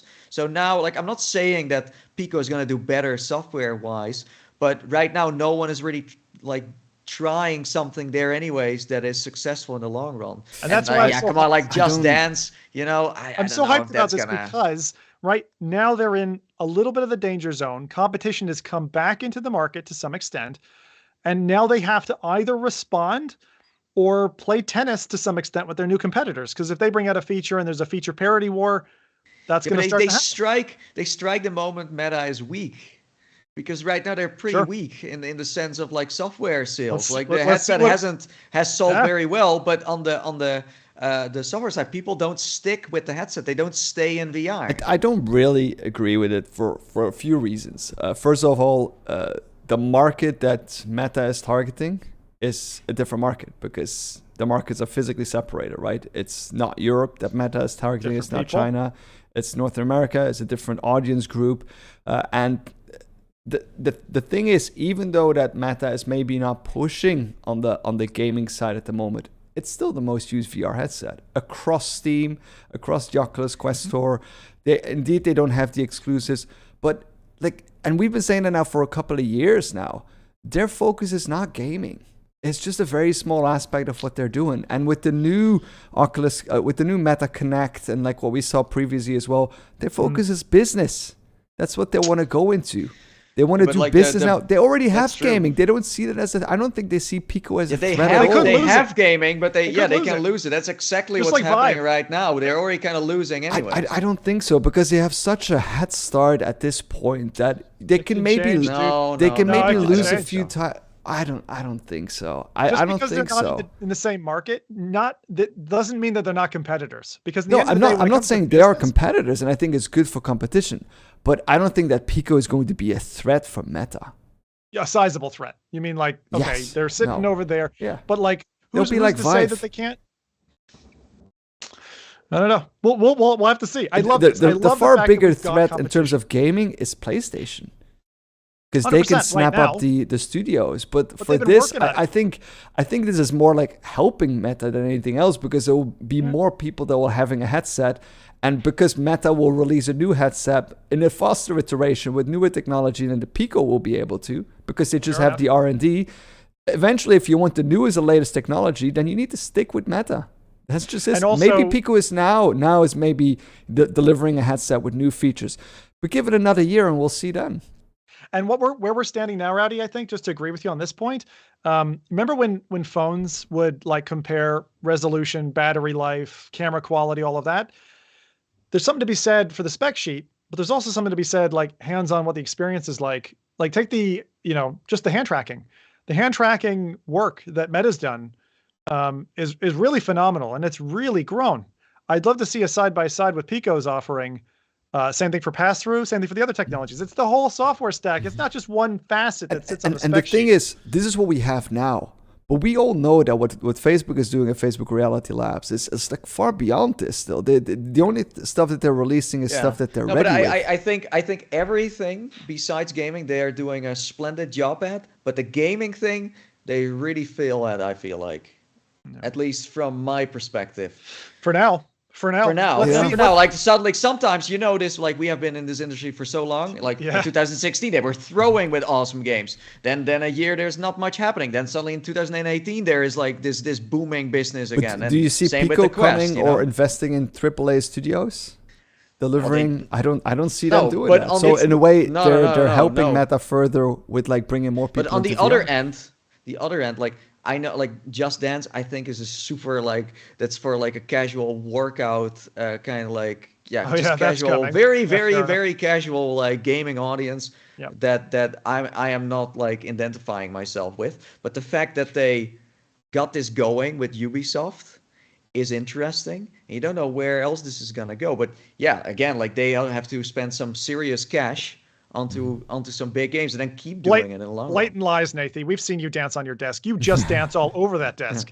He's getting ready. That's ByteDance, right? We got to see where it goes. I'm really curious to see if they do end up becoming, they grow into a nice big. So I got a scoop. So Splinter Cell got canceled for Just Dance. What got canceled? Splinter Cell VR got canceled for Just Dance. Good choice. So there's definitely more people interested in Just Dance than there are in Splinter Cell. Oh my God, the amount of little girls. That's probably true, though. Yeah. I'm not pooing on it because it's I like dancing titles. It's what got me into an Xbox 360. I not just Dance specifically, but Dance Central. I'm a huge Dance Central was a quest. I just imagine Zimmer Tutu right now, like going all crazy. Is that difficult? I'm usually in this kind of spandexy stuff. I could totally do it too. If you want, although they on stream. They didn't show any gameplay. It was just like this flat video of like Just Dance from an Xbox or something. So I don't know what it's gonna be like in VR. Let's see once people get their hands on it. Outside a demo definitely booths. Exciting.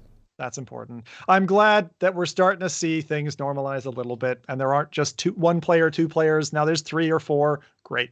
So let's move on to releases time. So aside from releasing himself, I understand Nathan's got some intense, albeit somewhat jiggly releases of all shapes and sizes for us this week. So Nathan, what have we got coming up in the realm of releases? Yeah, so before you release or launch me into space. Just like Among Us. Yeah, exactly. He's been sus this whole time. Yeah, I was jettisoning him out the cargo dock. So like this was Rowdy's baby Yoda move. Yes. So first release, or the only one we really need to care about, is Bonelab. It's coming next week. What a shocker. on Thursday Indeed. out of nowhere. I think we know since yesterday. Yeah.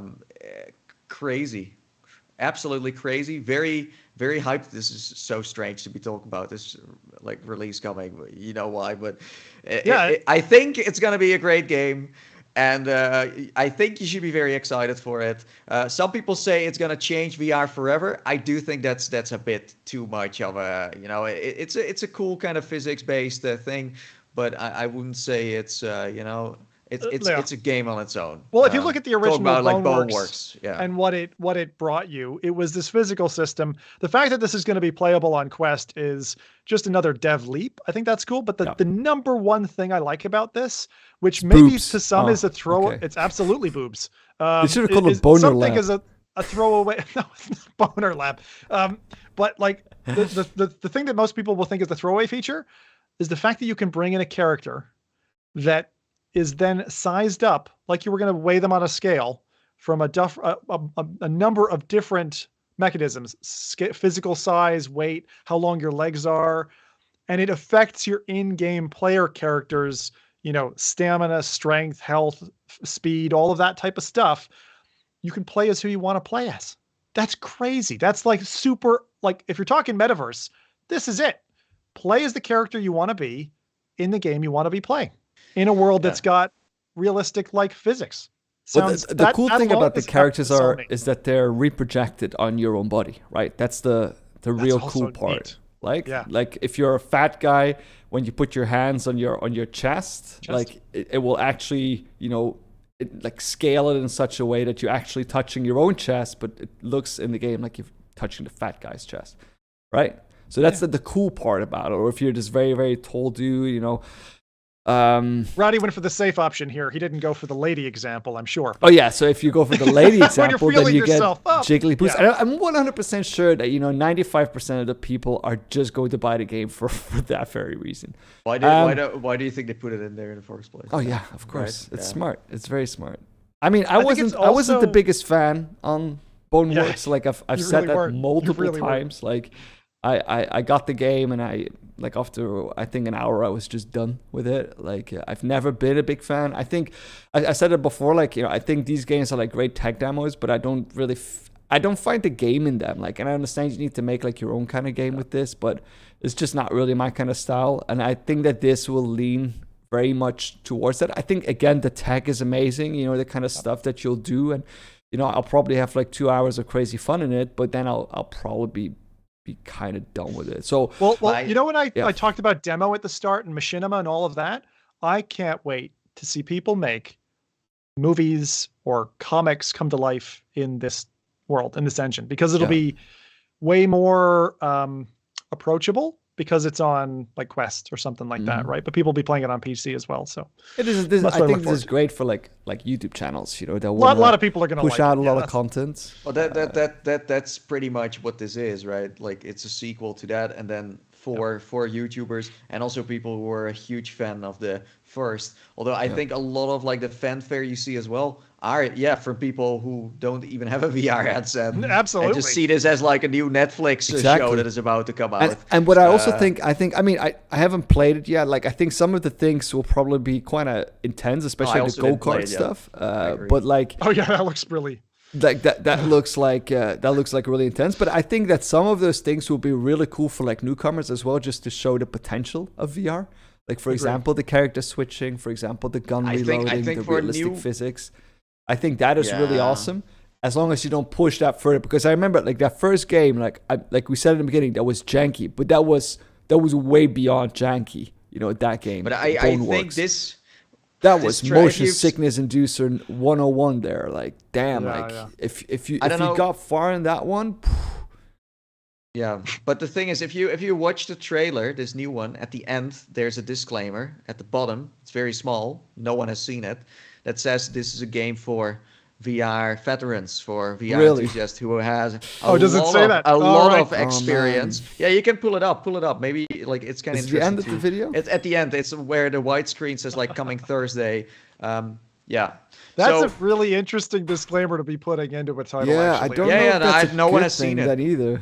That's not a good sign. That's a bad sign. No, but you know, from Boneworks, it's the same kind of like thing, you know. So because I remember like for beginners, it's gonna be intense. I remember from our conversations with Danny, especially, like, you know, if the game, because he's one of those persons who is very susceptible, right, to motion sickness, and he said, you know, if a game induces motion sickness, it's not really developed well for VR. And I stick by that as well. Like, I think it's important for games, especially in virtuality, to be, you know, of a level that everyone should be able to enjoy it. They do it because they can, to some extent. And because it's like, hey, we're developers. Someone hasn't done this before. Let's go do it. Like the idea of full body physics in a full physics vehicle really excites me. But I can't wait to get hands on this. Yeah. Yeah, I see it, Nathan, but let me see if I can actually zoom in on. So I'll read it out as well. So the way I said it doesn't sound the same as they just said it, but that's kind of what it sounds like to me. It says, this game demonstrates advanced VR mechanics and concepts with 6 DOF. Players are recommended to have previous VR experience and understanding of common VR gameplay principles before proceeding. Yeah, but this game is nothing like other games that you played. Like the principles here, this game is on its own. Mechanics wise, there's no, well, I mean, there are some games who try to kind of copy paste this, but this game has its own art form, this is its own universe. This game lives outside of like the other VR games. Yeah. This is just in a realm of its own. This expectation, this is a mainstream game. Is 6 DOF Gary's mod is my expectation from playing the first game in terms of the feel. But like Rowdy said, in the first game, you were kind of hunting for the game for a lot of hours. Like the thing is, like, that's just not my kind of thing. You know, like I get that there's a lot of people who will probably have a ton of fun, and what makes sense, because if you look at the reviews, like 95% of them are positive. Well, I'm probably within that 5% of people is like, what is fun about this? Yeah, but this is like the what Boneworks is or Bonelab is or will be is the same with Star Wars. The game is not necessarily the best, but it's also not the worst. But because it's a certain thing, everyone loves it. And you can't argue about that. Yeah. Yeah. Well, I look forward to playing it and seeing how it goes. But I've got iron legs, and I don't know. We'll see. We'll see if it gets me. The people who buy a headset this Christmas because they saw this and they start playing this as the first... Yeah, we'll see if they're still alive. Stay out of the go-kart, people. Stay out of the go-kart. It's a shame. Like, this is my last show. Otherwise, I could have said more. But yeah, that's all right. Yeah, there you go. I think you. Well, you're always welcome to come and chat with us, Nathan. Eh? So now I'm gone forever. I'm never coming. No, but okay. Let's move on to the. I didn't even say prize though. Like, what was the prize? Was it 25? Maybe 20? I don't honestly know. I really don't know. I don't honestly know. I know Boneworks is still 39 Canadian dollars or something, 40 Canadian dollars. I need to. Okay, so $30. I suck at prices. Don't worry, just move on. You're fine. No, people can find the price. Yeah. That's why there's. It's not a $5. So I can forget things. So then we have, and I'm actually quite excited about this. Jim showed this to me. It's called Call of the Sea. And it looks really good because it's a pancake game.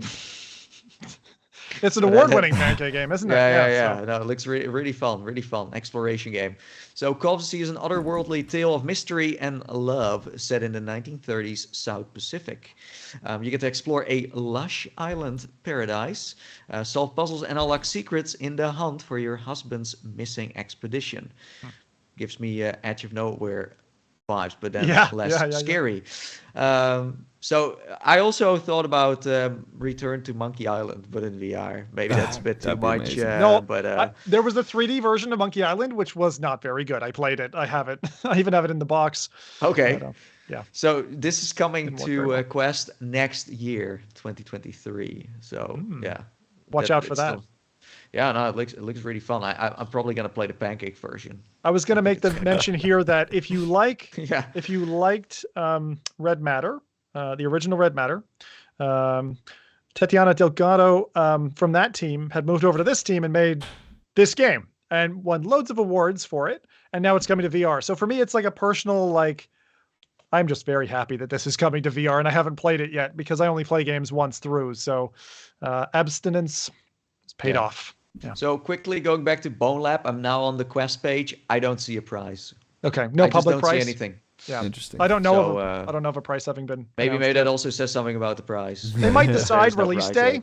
Like, think if they dropped it for 20 quid. Oh my god, yeah, that would do great. Yeah, but I think they know this is gonna be the seller of. It's gonna be a seller season, next to Among Us. They should go for 30 in my opinion. But anyway, yeah.